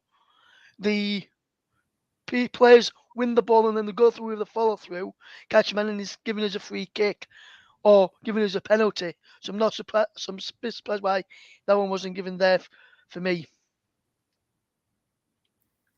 Yes, indeed. Yes, indeed. In terms of what changes France and Morocco are going to have to make, who do you think they're going to bring on in the second half? Well, for me, if you look at the benches, and now Morocco's already had to make one change because of an injury. France have got their full complement apart from 3 players, which we touched upon earlier, Rabiot, and then the 2 players which was already going to be out of the tournament, Lucas Hernandez and Karim Benzema. And that's, if we just look at that, I think if you look at the both benches with what's left, I would have to say, for me, France have got the stronger bench because they've got the likes of Coleman, who can change games, Camavinga, who can get on the ball and change things as well. But then if you look at Morocco, they've got a couple of players as well in Elias Chair and Asore, who's not being used yet this tournament. I'm surprised that they're not using him, even if he was just in the last group game, to say that if they know they're ready through by then. So I'm just surprised they're not being used. I would have to say, I think France may have got the stronger bench, but I think Morocco may need to change something else. Yes, I know they've already lost the captain, or that's what we sent a Gerd, who, from I can pause all the information, he limped out before the game with a thigh injury, a Gerd. That's why he wasn't involved, and he will not be classed as a substitute in the game. So there's still substitutes that remain in this, what are left for Morocco to make. Just a bit of information there for Mike and to Paul and to our listeners as well. I think, like I said, Nicholas, I think France have got the more options on the bench to change things, but Morocco have got options there as well. And I think like I said, I can see them being 2 more goals in this game. I think 1 for France, 1 for Morocco. And I think Morocco's brave run and decent run to the competition will end in this one, Nicholas. Can't see Morocco getting to the final, I'm afraid. I hope they prove me wrong, but I can't see it. Thank you, Russ. Morocco are the 25th nation to do so in the World Cup. The last nation to make the semi-final debut. The last nation to make their semi-final debut was Spain, all the way back in 2010. They, of course, went on to win the tournament, but But I would have to concur with Russ. I really can't see Morocco trying to find their way past France. But stranger results have happened in past World Cups, and in football, nothing is impossible. It's not impossible, but I don't think it's achievable. Anyway, we're almost. The second half is almost upon us. France and Morocco are 45 minutes away from destiny, which is the World Cup final on Sunday. Let's rejoin our commentators, Paul James and Mike Harneman. Thank you very much there, Nicholas. And obviously, as you say there, France just 45 minutes away now from the place in the World Cup final against against Argentina, I should say. Obviously, a date with Lionel Messi and co. As for Morocco, so far, it looks like they're going to be having to settle for third place against Croatia. And obviously, there's still plenty of time in this one, but you'd probably back France to go, all the way in this one now, wouldn't you, Paul? And probably have more than enough to book their place in the final against Argentina. Although, you don't want to count out Morocco because they have been quite bright since obviously going behind. Yeah, they have been. They've created one or two chances. They've forced Lloris into some work. You don't want to count them out, but I frankly concur with Ross and yourself that I think it's likely at this point that France will go on to win. But they haven't, as I mentioned at the top of the show, that Morocco are not going to make it easy for France. I think they've really pushed France well in this game, and it's an interesting second half ahead. And absolutely, Morocco, as Nicholas said, are the 25th different nation to take part in this World Cup, and they're not going to want to, leave early or settle for third place, third or fourth place in the third place playoff, I should say. They want to give everything here to try and get themselves back into the game. And obviously, when you look at it, France haven't kept any clean sheets as well, so that's something that the Morocco team can use as a little bit of motivation potentially, and have that in the back of their mind, know that this France defense are there to be got at, and you've seen that in the first half as well. There's been moments for Morocco there. Yeah, absolutely. They've created one or two opportunities for themselves. They've hit the post. There's danger there and goal scoring threat in that Morocco team, especially from Boufal and Nesri, and Ziyech has been effective on the far side as well. So I think the second half is going to be very interesting, Mike, and I think we might be in for a good second half here. Might be in for a bit of excitement. Yeah, let's hope so. As France get us back and off and running again. And it's Griezmann there just knocks it back to Tchouaméni, I think it was. And then Morocco, in fact, give the ball away almost straight away and then have it back here with, I think that's, who was that there? In fact, there's a foul on Boufal anyway in the end. And the free kick here for Morocco. And they're going from, of course, left to right in the second half. France in the opposite direction, of course. Both in their traditional home kits as well. Morocco in the red and green and France in the blue and white. And obviously the red as well. And it's with Morocco now. And it's the number 4 Amrabat there. Goes back to, I think it was Mesre, I think it might have been. Amrabat has it here. It finds, can't quite see who that is in the middle there. Tries to find Hakimi anyway. And the ball goes out of play there. And it's seen behind.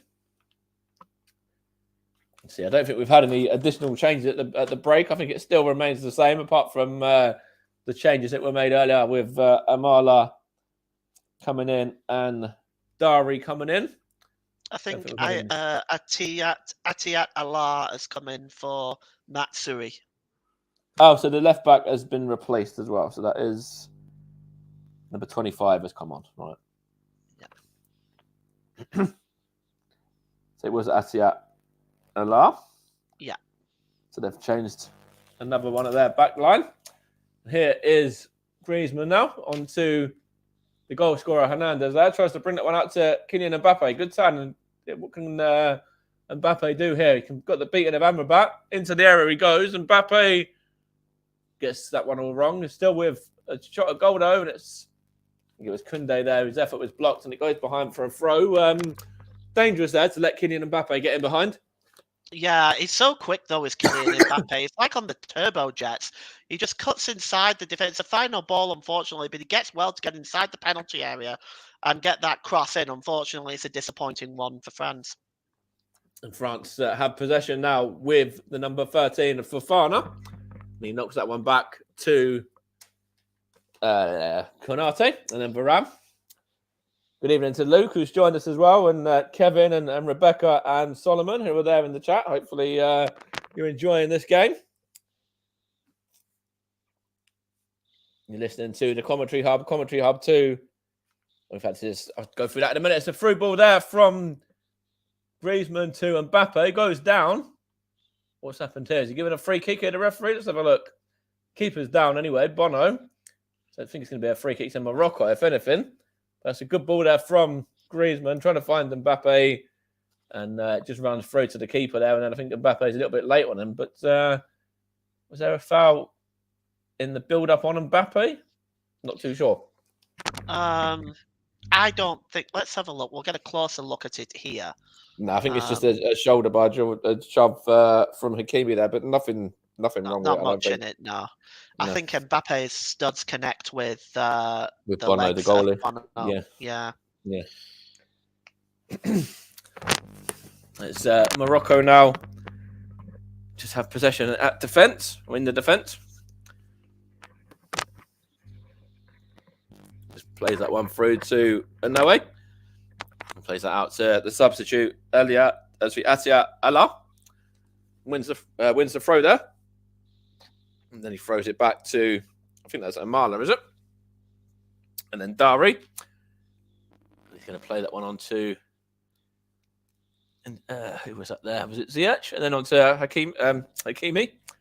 And then down the line for, was that En-Nesyri back there? I think it might have been En-Nesyri trying to get involved. And it's just hooked clear and away. And is it kept in? It has been kept in. It's now with Hakimi for Morocco. Gives that one away. And now France can counter here and can break. But Morocco did very well there through Atia Allah to win the ball back off of, I think that might have been, I can't quite see who that was. When the might have been Konate maybe. Here's Hakimi now for Morocco. What can he do here? He's cut inside and he's now found Ziyech on the right-hand side here. Gets the cross in. It's cleared only as far as Mbappe, and he goes down, and there's no foul, and Morocco can go again. Plays that one out to the number 8, the number 18, El Yamik, sorry. And Morocco just playing it around here now, trying to get a feel for the ball here early on in the second half, and probably not a bad idea actually, Paul, to do that. Yeah, it's definitely get themselves some possession, get relaxed on the ball. The chance here now for Hakimi, and it's a good block there. They are creating a few moments there without really testing the keeper yet, Hugo Lloris, but see what they can do here. It's a good run from Kylian Mbappe. He's beaten about 3 Moroccan players there. What can he do? Is he going to get to the ball before? Oh, that's a late challenge. Oh, and the referee's not even going to give a free kick, but that looks really late to me. Yeah, that looked brutal. Yeah. I'd like to have another look at that. I want to see that one again. That did look late. And then Anoe tries to get the ball forward, and Hugo Lloris just boots that one out for a throw because obviously he wants wants treatment for his teammate. And yeah, that's late. How's that not giving us a free kick? He took the ball actually. He took the ball, but it was dangerous the way he went in from Amrabat there. Yeah. Can understand why Didier Deschamps is upset at that. Absolutely, and trying to injure their star man, like you would be. And he looks in a lot of pain. He does. They do have options on the bench if he doesn't continue. If he isn't able to continue, they've got Kingsley Coman obviously, and he'll be the main go-to, I guess, if they wanted to make the change. Obviously, Marcus Thuram's another option as well. Yeah, they've got a few on the bench if they want to go there, or even if they want to reduce from 3 attackers to 2, they Yeah. can perhaps bring on a Camavinga. There's a couple of options on there. This is a Matteo benefit of Guendouzi, Guendouzi obviously as well is another option for midfield if they want to shore up the centre of the park at all. Yeah. Yeah, they've got a very deep squad. This is why I think they could win it this year, and they could very well go on and win the next World Cup because they've got a young enough group of talented players to do it. It's going to be a tough ask for whichever nation get through against Argentina, though, because obviously the Argentines have shown a lot of quality in this tournament, and obviously, got themselves back on track after that surprising defeat to Saudi Arabia as well. Here's Ziyech now into Noe, and then Ziyech again onto. It's a chance there. Could have a shot. But it's a bit of a wayward effort there. And France just get it clear. That was Amrabat there, and he's going to get it back. No, he's not. It's back with a defender of, I think that's El Yamik, he might have been. There's a through ball there. There's a chance here for Morocco now, and I think it's the substitute. It's put across by, I think it was Atia Alar, and Morocco causing these French defence a lot of problems now, and that's just wide from Amrabat. And France kind of hanging on a little bit at the moment. Yeah, they are. They're starting to put pressure on. They're starting to press now, Morocco. They missed a golden opportunity in the penalty area. But look at this. This is a great piece of defending by Konate. Look at that. Up against Ed there. Yeah. Superb defensive play there by Konate, but good work If he by doesn't Morocco. get that, then I think if he doesn't get that, I think Nesri puts that in the back of the net for 1-1 as well. Yeah, he does. It's a good ball across from Boufal, and it's good defending from Rafael Varane against Nesri as well. There's a few moments there for the Morocco forward. Just couldn't quite get on the end of them both, and good defending from Varane and Konate in both of those incidences. It's going to go behind for a Morocco throw now. 54 played, still 1-0 to France, and it's the Theo Hernandez goal of difference. And Morocco just have possession here through Amrabat. Goes back to, I think that's El Yamik there. He's going to play that to Ziyech. And that's back with El Yamik again. And then it's got Dari in support, but he doesn't want to use him. He goes for Hakimi instead, and then on to, is that En-Nesyri? It's a free kick anyway. In fact, no, it's not a free kick. It looked like it was going to be a foul there, but Fofana was able to get that one clear. And Morocco have it just at the back. Dari and El Yamik there. But they're just looking here in terms of possession. Morocco have certainly had the possession in the opening 10 minutes or so of the second half, and a couple of chances as well. Yeah, they've got. They're putting some pressure on the French defence now. Really, for the first time in the game, they're putting some real sustained pressure, and I just wonder how they're going to cope with all this. They've done all right so far. I think they heard what I said at the start of the second half about France obviously not keeping any clean sheets as of yet, and I think they're just taking that on board, and they're really going to try and get that all-important goal and get themselves level. I think they were listening to us, Paul. well, they might, because this is a great opportunity for them. In the semi-final, they're only 1-0 down. The game is still open, isn't it? Absolutely, yeah. It's anyone's game at this stage. And of course, we do have extra time on penalties as well. If it does stay level or does, is level, sorry, I should say, at the end of the 90 as well. So that's an opportunity for Morocco. Here's Amrabat now to Ziyech. He's got Hakimi in support and uses him as well. Back to Ziyech again. Hakimi there to, couldn't quite see who that was, but it's back with, who was that? Number 18, is it? El Yamik. And then the chance there for En-Nesyri. And Morocco doing well, actually. Just looking here now.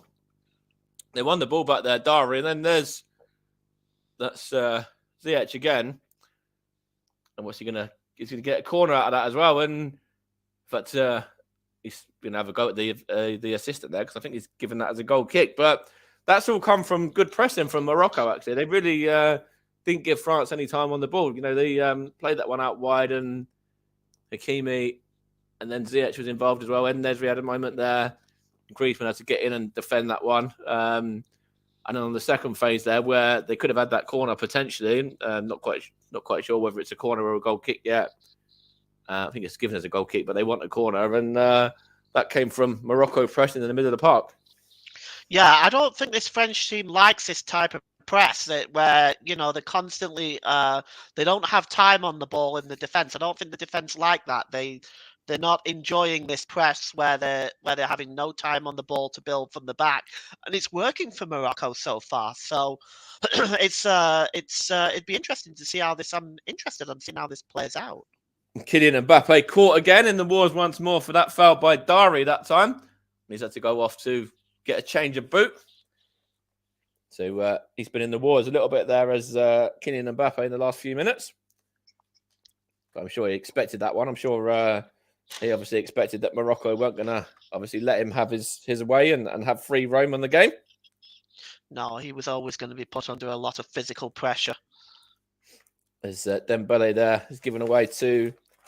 I can't quite see who that was there for Morocco, but it's... Oh, was that Giroud there to Tchouaméni, now Fofana. And that's a poor ball from Fofana. He's trying to find... I think it might have been Koundé, and it's just gone out of play there for a Morocco goal kick. And yeah, that was an opportunity there for France to get it out wide, but just got too much on that one and just kind of went away for nothing, yeah. Yeah, it reminds me a bit of this reminds me a bit of the state of play in the game between France versus England, where France were a bit confused. They were under the cosh, and this was the best point where England had control of the game. I think Morocco are kind of in the same boat now. They are sort of starting to control this second half. Great chance for them now to try to get back in the game. They just need to start taking some of these chances they're creating. They've had a few chances, as we said, in the first half for Noué, and obviously the one that came off the post as well from Al Yamik. So they've had moments in the game. You know, we've had a couple of opportunities for France as well. Obviously, the goal scored by Théo Hernandez, and then there was a few opportunities there for Olivier Giroud. But Morocco are certainly in this game anyway. They're still in this tie for sure. Yeah, well, they definitely are. Here's Buffon now. What can he do here? He's going to try and play that one across, and it's given away. And France can counter through Griezmann to Giroud. Trying to find Kylian Mbappe. What can he do here now? Gets that one inside. Mbappe to Griezmann. He's going to get a shot away. And it's taken a deflection and gone behind for a corner there. In fact, the flag's gone up for offside, I believe. Yeah, I had a thought in my mind that Mbappe was offside. Yeah, he's strayed off by a considerable amount, actually. I wonder why the ref... And the linesman's up with play, just raise the flag. Yeah, that's... I don't know why they do that, yeah. It wasn't as bad as the one in the first half, though, where the Morocco player got the ball and then passed it to a teammate and then was given it as an offside. Yeah, that's true. So I suppose that's it's a little bit better, I guess. What's happening here? That is... Morocco in possession now with Noué. He's going to knock that one back to El Yamik there. Trying to switch it out wide left to Atia Allah. Just given away. Now here's Griezmann there. There's a foul on him, is it? Free kick here for France. There's two fouls in there. The second one was given, but the one on Tchouaméni wasn't given, but I think he gave advantage. And then there was a second foul as well by Atia Allah on Griezmann as well. Yeah, just caught the back of his ankle there. Painful one, that. There's a chance here for France to load the box and try and get this one in for a second, if they want to do that, or just knock it short as well, which I think they've done. Knocks it out wide to Dembele. Here's Griezmann again, gets it back. Gets Amrabat, good defending from him, and stood up well, and then gets a counter-attack moving as well. And France now have it. Koundé onto Dembele, and it goes out of play from Morocco. Throw to be taken by 25, Atia Allah. And he plays that one across to Amala. And Dari's also involved. Now it's with Hakimi there. In fact, it's gone over Hakimi and to Ziyech, I should say. And is that number 8, which is Inoue. Obviously had that big chance in the first half, did Inoue as well, which was a really good save from Hugo Lloris to stop that one from potentially netting into the corner. Yeah, it was a good save by Lloris, that was, wasn't it? It was, and obviously they had the one from El Yamik that hit the post as well. And he's in possession now. Here's Amrabat. On to Dari there. And he's going to play that one out to... Can't quite see who that is. Number... Is it Nesri, maybe? It's now with number 20, Dari again, anyway. And number 8, in the way. And Morocco just playing it around here. El Yamak into the centre of the park. And a chance for Morocco just to keep the ball a little bit and keep the pressure on there. Here's Hakimi. There's a chance here for Ziyech now. Gets the cross in and it's headed clear by Rafael Varane to Konate there. Here's Kylian Mbappe because he's going to try and show his turn of pace again against Dari, and defender stood up to him well there. Yeah, he got some assistance as well, but Kylian Mbappe is so quick, and I think wherever it's going to come from today, France are going to get a second goal. He is going to be involved because he's breaking out so quickly, but that's good work by Morocco there. Of course, Kylian Mbappe only the 1 goal away from being the leader of the tournament goal scorers as well, just currently level on 5 with Lionel Messi.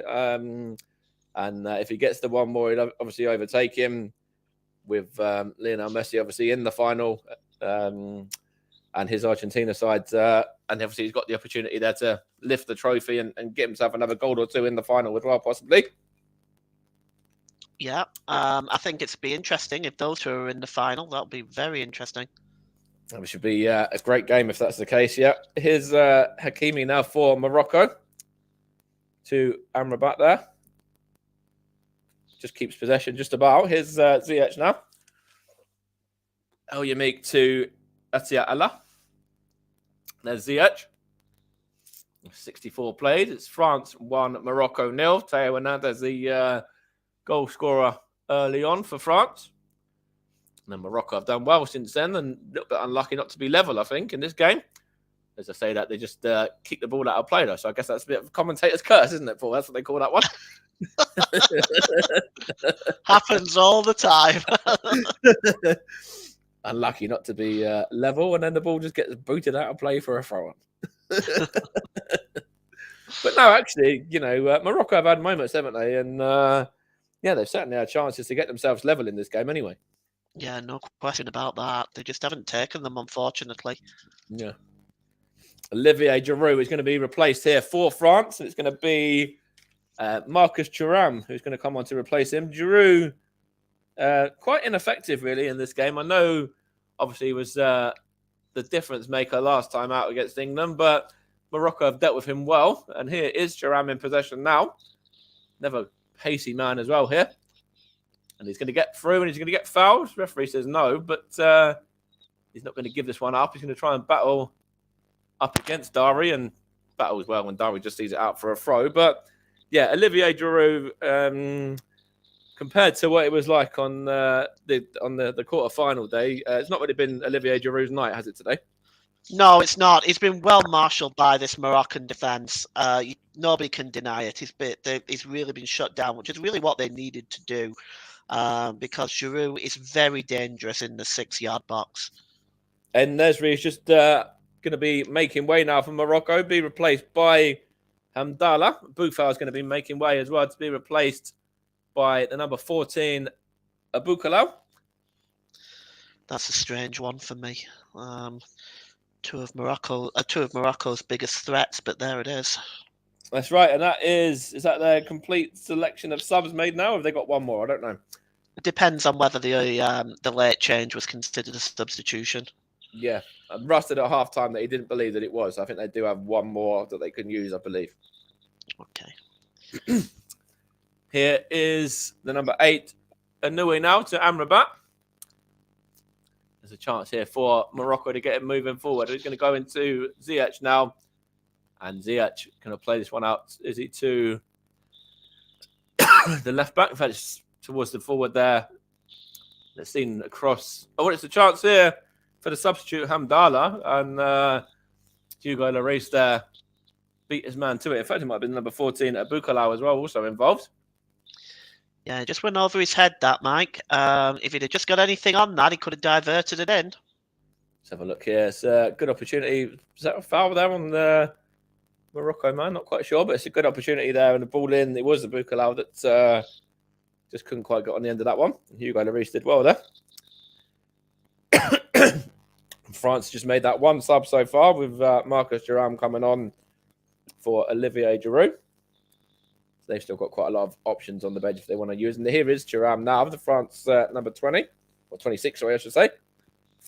And he's just shoved over by Hakimi there, a bit needlessly in front of some of the France substitutes. It's a frustration thing, isn't it? If you look at the It could be worse. It could be Netherlands against Argentina. That was a feisty affair, wasn't it? Oh, they were like little children, weren't they? The pair of them. They really were. And I really put that down to the referee more than anything else. So if this wouldn't have happened if the referee had not completely lost control of the game. No, yeah. But they're little children, the both of them. I think they both should be suspended. Myself. I think that game was just insane. It had everything in that game, didn't it? Apart from a red card, which I think actually came during the penalty shootout in the end, didn't it? Here's Griezmann now. I believe that the player who got booked as well was booked twice during the penalty shootout and then was sent off eventually. It's a shot at goal there, and is that Mbappe? Was it? It's a chance here for Varane, who's in there, but defended well by Morocco, and then up into the air and into the hands of Bono in the end. Yeah, Luke said less about that game the better. Yeah. Yeah, he was co-commentator for that. Couldn't have been much fun.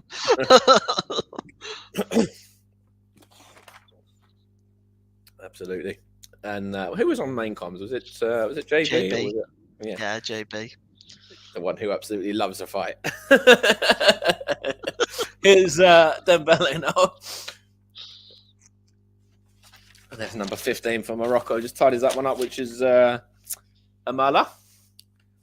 And there's Atia Allah. We don't promote violence on the commentary hub, really.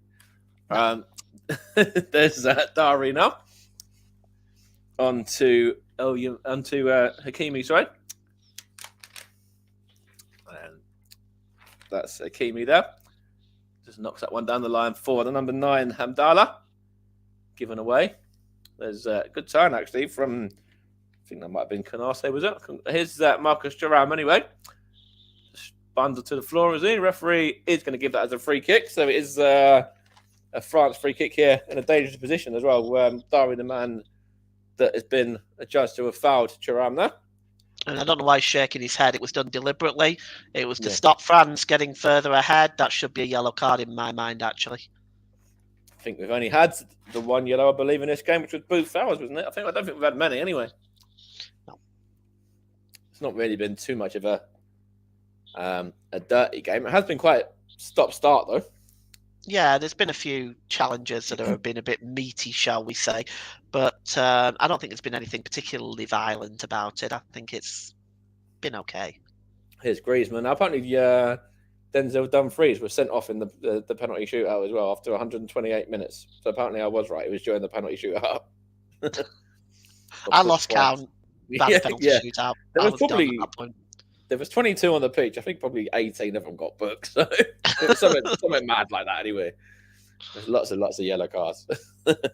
And the manager and the assistant manager and everyone was getting involved in that one. Here's Griezmann with a free kick. And it's a header. Just couldn't quite get any direction on that one. I think it's 24. Konate was it, that one? It's a good ball in from Griezmann. Konate at the back post. Yeah, just heads that one wide. Yeah, it just comes across. Should have been better, really. It's just inside the 6-yard box there. Got to make the goalkeeper work in that situation. It's about 18 and a half minutes here for Morocco to get themselves level. And for France to hold on as well. We'll try and extend their lead. Here's Hakimi now for Morocco. course, Morocco won their group as well, didn't they? They beat Belgium and Croatia to first spot, and obviously France won their group as well. But they did actually lose to Tunisia in the last of their group games, which was a little bit of a surprise, that one. Yeah, they had 9 changes in that game. No, JB. Not JB? JB, Mike. Sorry, sorry, Mike. Okay, Luke. No worries.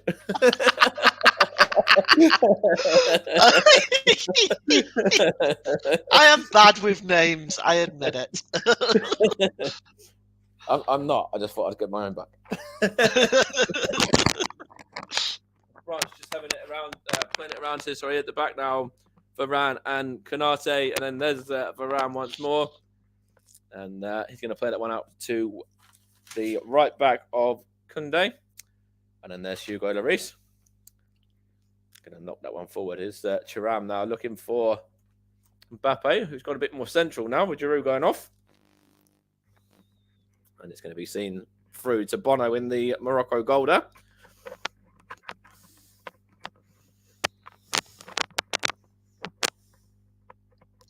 Here's Amrabat now. And Morocco just playing it around. Here's the left back of Alia Allah. He's going to go behind for... What's that? A Morocco throw, is it? Yep.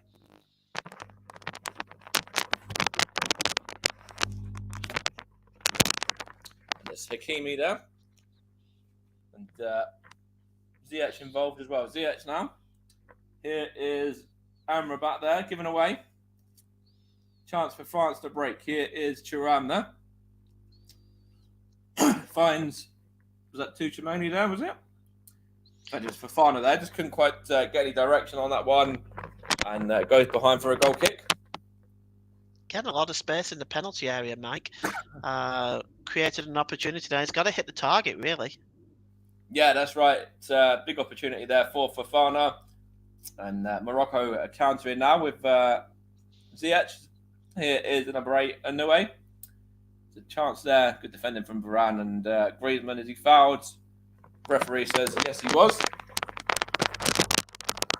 And that was by the number 15, Amala there, who caught him.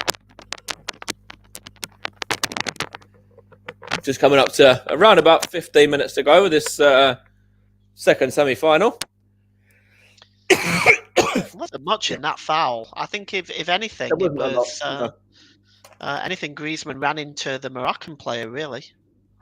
France here, attempts on goal, they've had 13, and Morocco have had 7. Morocco have had 2 on target, and France have only had 1, and that'd be the goal, wouldn't it, Paul, to be fair?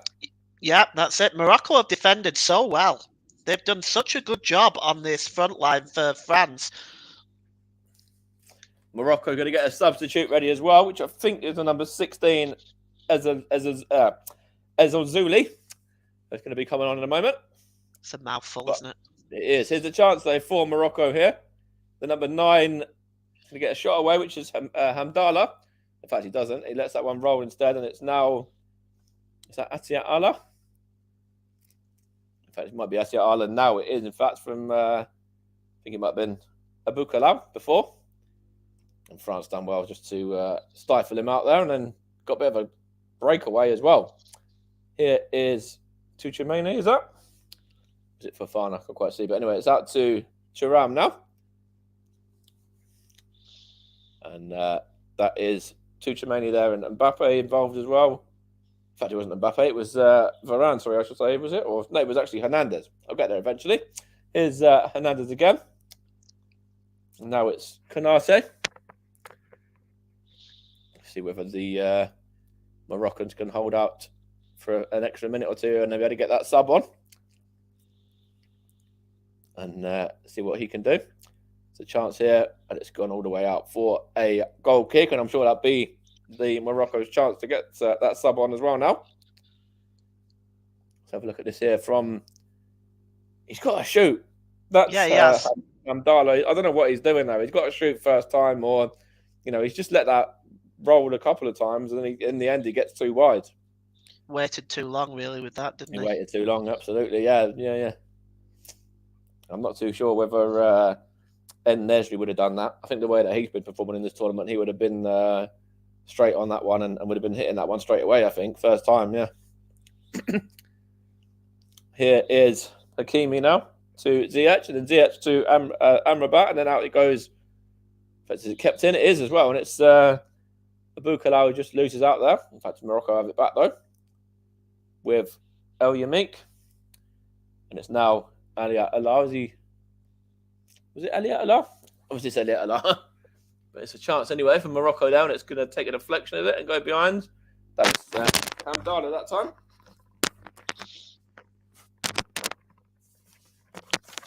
They're going to get the chance to make a substitution now. Edel Zuli's been waiting on the touchline patiently for a while. He's been waiting for a moment, hasn't he?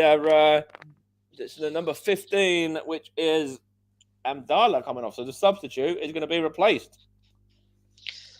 Well, he hasn't done a great deal. He's been quiet, but he's had a pretty good tournament on the whole. Yeah. So he originally came on for... Oh, no, actually, was he the one that started ahead of... No, Dari started ahead of... So he came on for Sise. So he's played, what has he had, about 55 minutes or so? Yeah. Yeah. Here's Dembele now. Just about to be coming off as well, and he's going to be replaced by... See what that is now. It is Kolo Muani coming on there. Kolo Muani. For Dembele then. Dembele, as you said, actually, you said a couple of times on this stream that Dembele has been well marshalled out by the Morocco defence and midfield today. Yeah, the first team in this tournament I've seen that's actually been able to shut him down.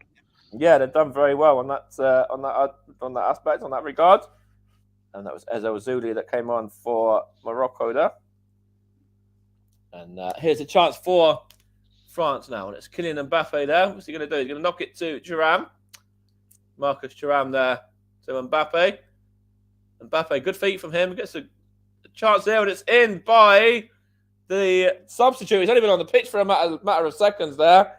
And Kolo Muani, he's only just come on, but he's just put the ball in the back of the net for 2-0. Yes, Johnny on the spot there. Again, there was some element of luck to this goal. It looks like it took another sort of deflection that rolled into the feet of Kolo Muani. But I think that's it. That's to know the how game long he's now. been on the pitch for. He's been on the pitch for probably about 20 seconds or something. It's not long anyhow. Yeah, if that. There's Emmanuel Macron. But you can see here, it's a giveaway in the centre circle that starts this off. So the turnover starts this off. But from what I can see, there's a little bit of luck in relation to this goal. Just watch there as the ball comes across in a moment. Yeah, it takes a little bit of a nick off the Morocco player, doesn't it? I think, yeah. It does, and that takes it away from Bono, so he can't get to it. And then that just leaves a tap in for Muane, and it's easy in the end. And I think that is. Who was that off the defender there? It might be El Yamik he came off, I think, possibly, yeah. Yeah. That's the second there for Didier Deschamps' side. He's been embraced by the substitutes there and some of his other players there, and Mbappe involved as well. Hakimi there, a little bit distraught there, and there's a few Amrabat as well there. I think they kind of sense this one's got away from them a little bit now, and that they really got mounted to climb in the last 9.5 minutes or so. Yeah, I don't see them getting back into it, Russ, at this point. Not Russ, sorry. This is the second wrong name I've given you today, Mike. I'm sorry, okay? They've been on the field for 16 seconds there, Barry.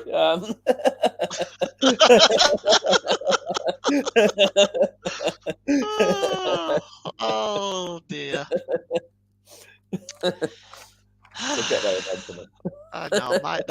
I'm so bad with names. It's like the worst thing ever. Oh, that's fine. Here's Griezmann for France now. What's that? It's a free kick there against number 25, which was Atia Allah.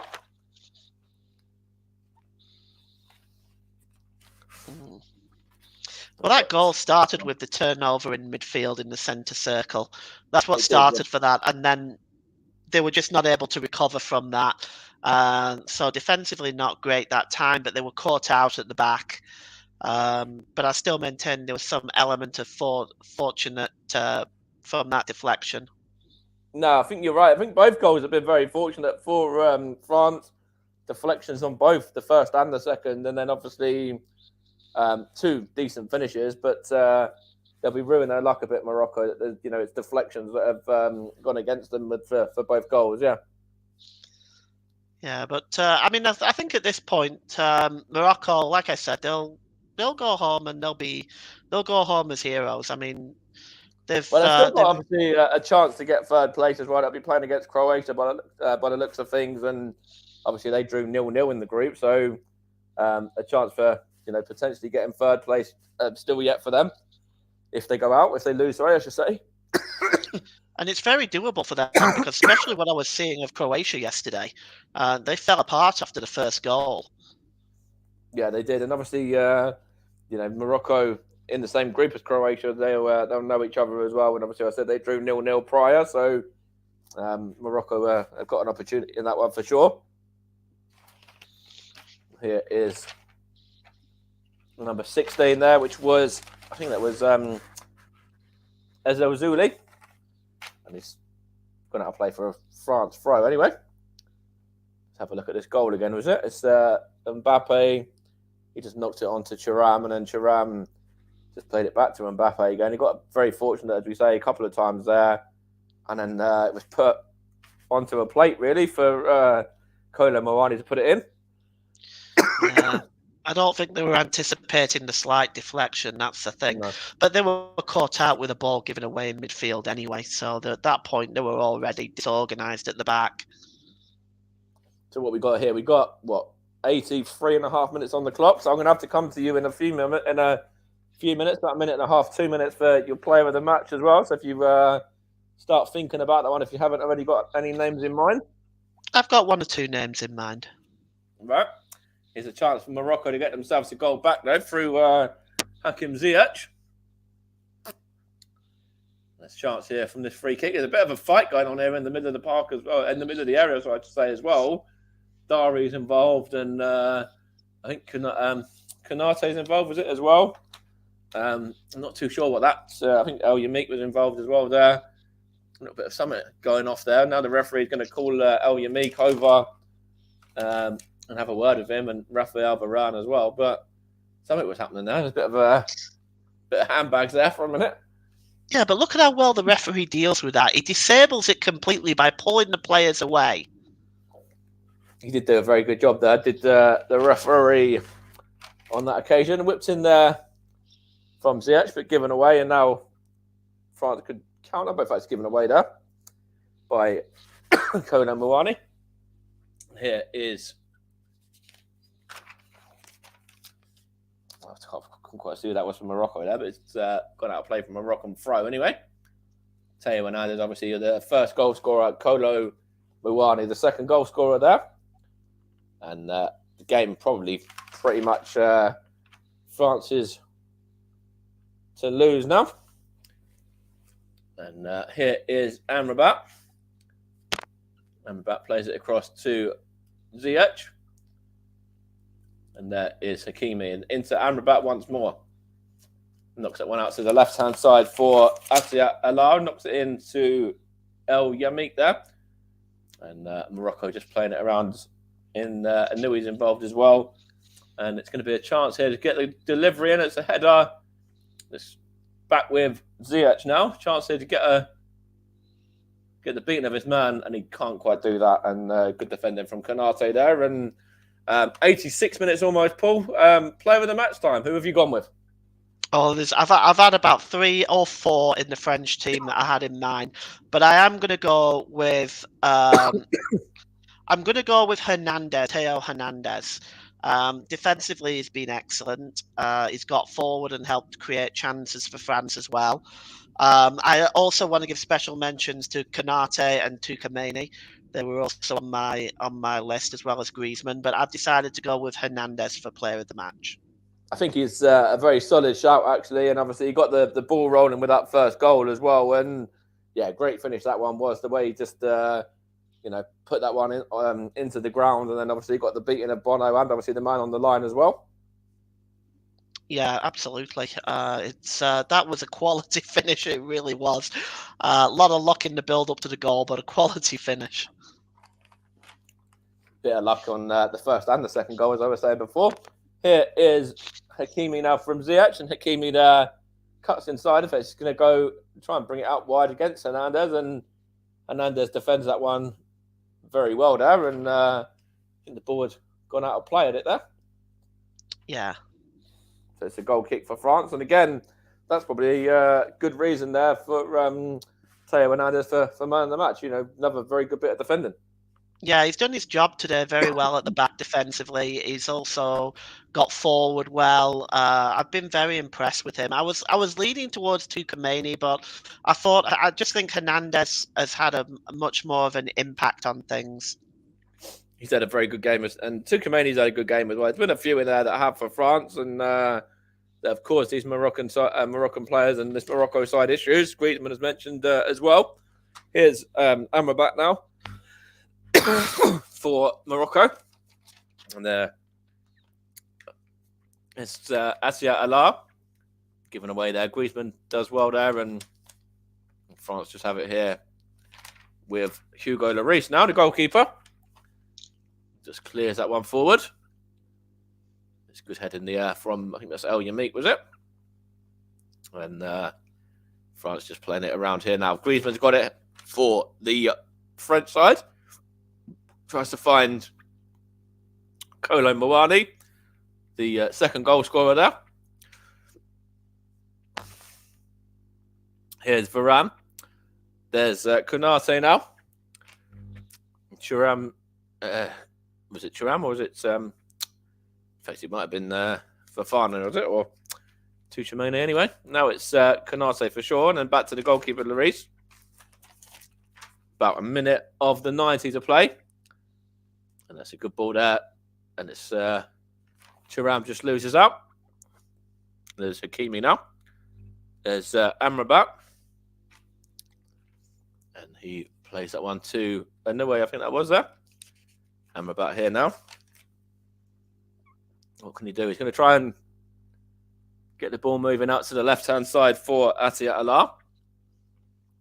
See if Morocco can at least finish with a goal here in this one, and probably a goal they deserve as well, I think. It's a good through ball, and it's a shot at goal from, I think, was that Abu Kalal? It was, and straight at Hugo Lloris, although the flag went up anyway just after that. But Morocco looking decent again there, Paul, and I think, a little bit harsh that they haven't at least got themselves on the score sheet this evening. Yeah, they've had chances. That was very tight, a bit of a tight angle. I don't think he was going to beat Lloris from there, but it was. They've had chances in the game, and I think they've played very, very well on the whole. I think they've done very well. They've just come across a team that is a world class team of athletes, and it's hard to beat this French team. We're just into stoppage time now. We'll be finding out in a matter of seconds how long we've got. We've got 6 minutes here, Paul. So 6 minutes for France to hold on, or for Morocco to make a bit of a game of it now. Yeah, there's been plenty of substitutions in the second half, and Olivier Giroud having to be pushed off the pitch because he didn't want to go very quickly. No, he didn't. He didn't. That's a good point. I can understand the 6 minutes in this case. Yeah, obviously we've had plenty more than that in other games in the past. We've had 10 minutes at one stage. We had a goal in the 100th minute in one of the games, didn't we? You think? Yeah, that's right. Or at least one of the games, probably a couple of the games. In fact, wasn't it? It was 109, wasn't it? I think when Iran scored against England as well, or 108. Or 98, sorry, I should say. Yeah. Yeah, I think so. Here's the ball for Asia Allah, and it just rolls ahead of him and out of play for a throw there. And I think the Moroccan fans are probably sort of not giving up on their team, but they kind of accepting of the result now.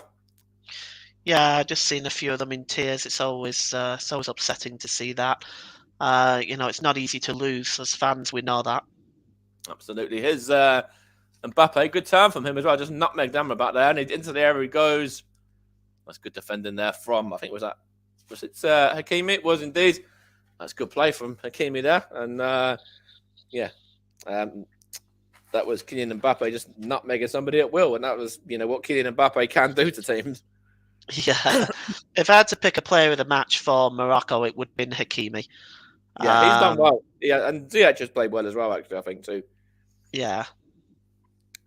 Here he is now, Ziyech. And it's a chance for, in fact, he's gone down, but the referee's not going to give anything there. And it's with Morocco now. And Dari on to Amrabat. He's had a decent game, Amrabat, as well. And it's Ziyech and then Amrabat again. And now it's with Ziyech, is it? Oh, no, it's Hakim. So it is Ziyech this time. What can he do there? He's going to knock it back to Amrabat. Whips it in. It's defended, but only as far as Abukala there. Was that Anua? Gets a shot away, and it's gone behind for a corner or a goal kick. But it's going to be a corner for Morocco, which Ziyech is going to take. He's going to take that quick to Amrabat. Gets the cross in. It's a chance for Anua.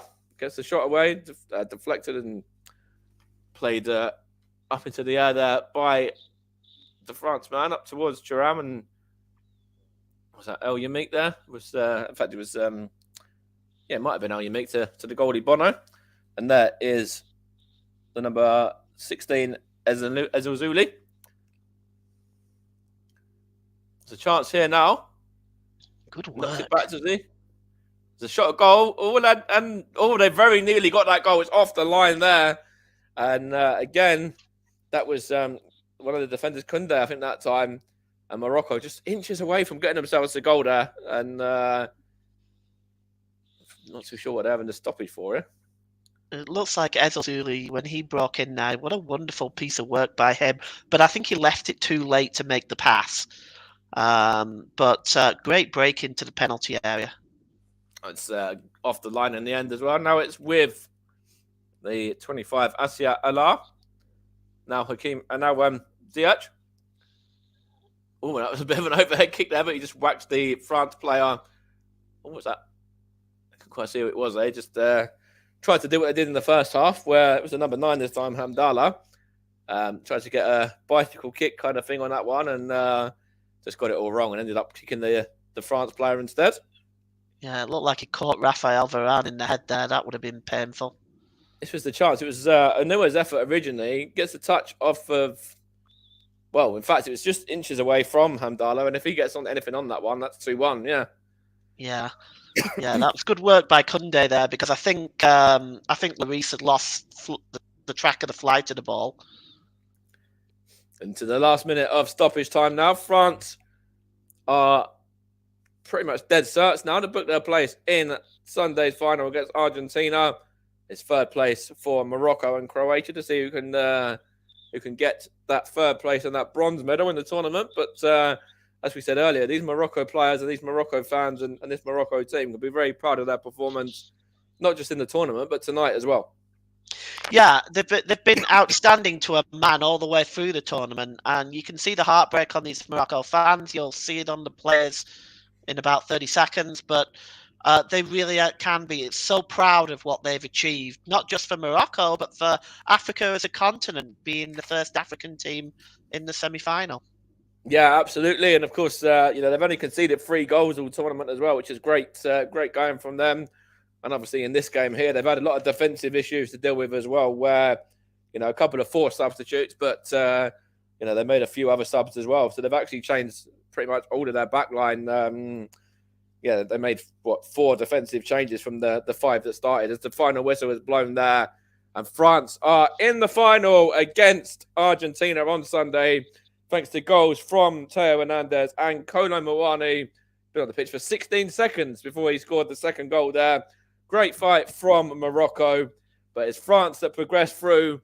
And as you said earlier, Paul, they've got a very good opportunity to win this tournament. They've got to face Argentina, obviously, but if they can put in the performances that they have done and get the luck as well, then you never know with football and with this World Cup. And of course, they're going into it as holders last time out as well, and we want to keep hold of that trophy. Yeah, they'll want to be the first team since Brazil to do back-to-back. But I mean, they're not going to find Argentina an easy challenge. Argentina have just gotten better and better as this tournament has gone on. So it's going to be one heck of a final. And I'll be honest with you, Mike, I am proud as punch to be able to co-commentate on that game. I'm really looking forward to it. And of course, Kylian Mbappe, 5 goals for him in the tournament so far, 5 for Lionel Messi as well. It could be one of them to decide the final, and then pick up the top goal scorer whilst doing it. 2 fantastic players, both level on 5 goals apiece, and they'll both have a say in the final, no doubt, I think, as well.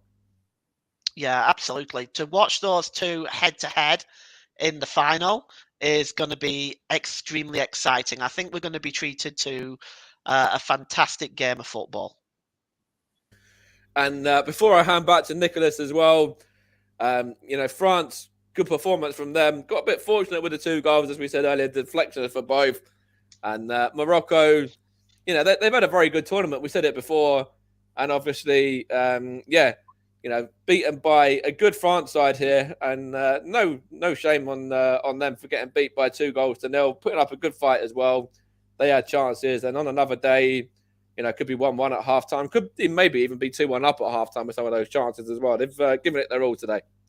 Absolutely, they've been like I said, from game 1 to right to this game, they've been brilliant to a man. Defensively, superb. By far the best defense in this tournament. By far, they've looked organised. They've looked disciplined.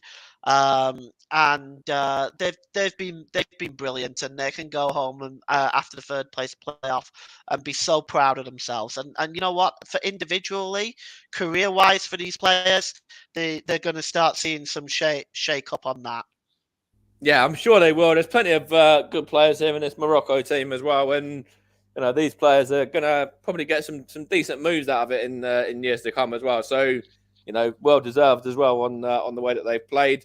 Obviously, some of them have already got their moves before this tournament, and the likes of Ziyech and Hakimi are already at good clubs. But yeah, it's anyone's game for the 3rd place, anyone's game for the final as well. So 2 interesting games across the weekend, and we'll have to see how it all pans out. But thank you for being alongside me this evening, Paul, and we'll hand back to Nicholas now in the studio as France progress through to the final by 2-0 with Teo Hernandez and Kolo Muani, the men on the score sheet.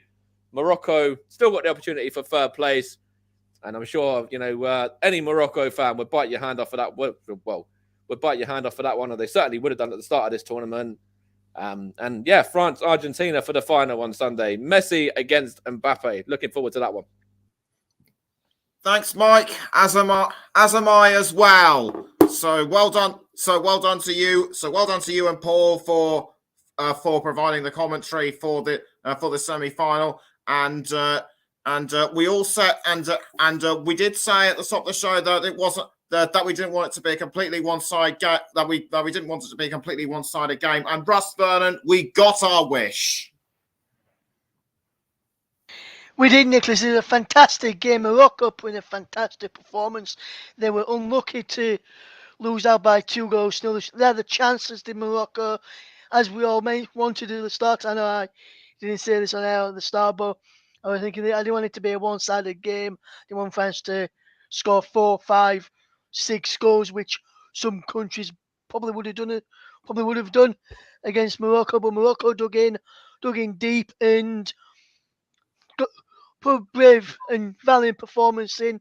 Their fans can go into the 3rd place playoff against Croatia. Honestly, to know that their team pushed France all the way to almost get a place into the World Cup final against Argentina on Sunday. But what I will say is, whoever wherever this Moroccan side will get to, Anazora, Elias Sheldon come on tonight, and the players that played a big part in the tournament for Morocco, which wherever they'll go in their careers after this, they'll all be remembered for their part in history, getting Morocco becoming the first African nation to reach a World Cup semi-final, and fantastic performance again. And like Paul said in commentary, there was a bit of fortuneness and a bit of luck with the second goal for us. I'm just watching it again here now as trying to push it back to Mbappe. He broke into the box, he took a deflection and went all the way through to the Kolo Muani, was, as I mentioned, was on the pitch for just 16 seconds before firing France into a 2-0 lead, and they were just unlucky, weren't able to clear. And that bit of deflection took it away from Bono, and it wasn't a beautiful day for Morocco today. No, it certainly wasn't, but it was a beautiful tournament for them nonetheless. And enough of the U2 jokes already, please. Anyway, anyway, we've said it before, but we'll say it again. Morocco Morocco can be proud of how they performed, and surely their progress into the semi-final this year will have changed not only football for them, but for Africa as a continent. And this will likely raise the profile of tournaments like the Africa Cup of Nations. Surely. Yes, absolutely, Nicholas. There's a lot of people from Africa or countries from Africa would have been watching along in this World Cup, and they'd have been proud of how far Morocco had got in the competition. There would be probably some people, I know one of them were hoping they'd get one step further and get to the final and potentially go on and win the final, but it wasn't to be for them. They've had a good run, and like I say, a lot of the Moroccan countries now will be inspired looking at what Morocco's done and trying to see if they can get into the next World Cup and try and kick on from there. And if they can do that and kick on in the African Cup of Nations as well, and if more countries like Morocco can do that and have a chance of getting onto the world stage and performing as well as Morocco have done, who knows, maybe in the next World Cup or 2 World Cups down the line, could see two African sides in the World Cup semi-final up against each other, and then we could be guaranteed a African side in the World Cup final. That won't be just yet, of course, won't be this year, of course, but Morocco, good account of themselves as well. And I just want to touch upon here with the Golden Boot, because I know Mike and Paul mentioned it towards the end of the commentary as well. The top 4 in the Golden Boot race. Lionel Messi is top, 5 goals, 3 assists. Mbappe is second, 5 goals, 2 assists. Olivier Giroud, who plays for France as well, who didn't get on the score sheet tonight, which I was a bit surprised about. He didn't really get much of the service in and around the penalty area chance, which went wide in the first half. He's got 4 goals, no assists. And Julian Alvarez has also got 4 goals, no assists. So there's 4 players who will be in the final playing for the Golden Boot. And I'm going to put a question to Paul here now. Are you still with it? Can you hear me, Paul? Are you still with us? And the question I want to put to you, Paul, my friend, is out of those 4 players, which one do you think is most likely to get the Golden Boot on Sundays between Messi, Mbappe, Giroud, and Alvarez, from what you've seen of those 4 players in this tournament so far? Well, in the prediction show before the World Cup, you'll remember, Ross, that I chose Mbappe as a Golden Boot winner. I thought it was a safe bet. And so I'm going to stick with that. I think he's going to finish Golden Boot winner. Thank you very much. Thank you, Paul, for that one. And we're staying with Ross now. France. It just seems they can do no wrong, particularly in the particularly with what they did today. But Argentina, Argentina, they're a different prospect altogether. What do you think Didier Deschamps will have to do to overcome Messi, Alvarez, and co? Well, Nicholas, for me, France, Yeah, they've got the job done tonight. They've got the job done against England in the quarterfinals as well. Got the job done in the round of 16. But in those matches, they haven't been that convincing winners. They need to. They've, they've had more chances than the ones they've taken to try and extend their lead prior to getting the second goal, or taking lead prior to getting the goal. No, tonight I'm on about in the previous games as well here with this Nicholas. And they need to, when they get chances in front of goal, yes, there's going to be players in and around them to get shots off. They need to take the chances at one end, and then at the other end, where we'll see the likes of Alvarez, Messi, and co attack them, they need to defend a bit more. Yes, at times in this game, I know they got a clean sheet today, but in this game tonight, in the game against England, the French backline, whether it's the side that played tonight or the side that played against England, they have looked shaky at the back. They've not looked as confident as they have been. I'm not sure whether that's because of injuries or illness within the camp, or coming into the camp towards the back end of the tournament for France. If they stick with, say, I know Upamecano may be available for the weekend, depending how his illness goes and whether he returns to training or not tomorrow, Friday, and Saturday ahead of the final on Sunday. But if he's still out of the game of the weekend and he sticks with this one today, yes, he was on the bench today, probably just to make up the numbers, and so they had a better option, probably not as bad as first feed, but we'll have to wait and see with that one. If they stick with this same back line, or if they just take Canate out and fetch him back in upon him alongside Rafael Varane and centre back, they've got a good two partnership there. They had a good partnership tonight as well. So they need to stick with a team, not change too many players. Yeah, they made 2 changes tonight. Who knows, they could end up making 3-4 changes, depending how players have come out of this game and how they're going to the next game. They need to make as little changes as possible to the team. Make 1 or 2 tweaks even there. Say if Rabiot's back, probably fetch him back in for Fofana, although Fofana didn't have a really bad game today, should I say it. And Canate was good at the back, so he'll have a bit of an headache there. They need to defend better as a whole, because look shaky. England going behind him a few times in the match on last Saturday, and was really looking not to go out of that one. Morocco going behind him quite a bit easily and tested Lloris a bit better. So that defensive structure they've got, that 4 at the back, the 2 in midfield before they go into Dembele, Griezmann, and Mbappe, and Giroud there front 4. The previous 6 of outfield play, the previous 5 of the outfield players, 6 if you include the goalkeeper, need to stay compact, need to press Argentina. Do not let them have enough space in and around the penalty area. That's where Morocco earned them tonight, and England did. Let them have those bits of spaces, let them have those pockets of spaces in and outside their penalty area. Tuchman didn't get close. Fofana didn't get close. They need to close down the supply lines as well, from midfield into Messi, into Alvarez. And if they can do that, France will have a really good chance of retaining the trophy. If they don't do that, it could be a long afternoon for France. And we know what they like when they get teams getting behind them. We've seen it today. Morocco had a few good chances. England had a few good chances. Other teams have had some good chances against France when they're going behind. They need to stop those balls in behind, stop the supplies, and really compact in that middle of the field. If they win that midfield battle, I think France will win the tournament, win on Sunday. If they don't, I think Argentina could win it. Yeah. So yes. So it appears that it could. So it appears that it could well be.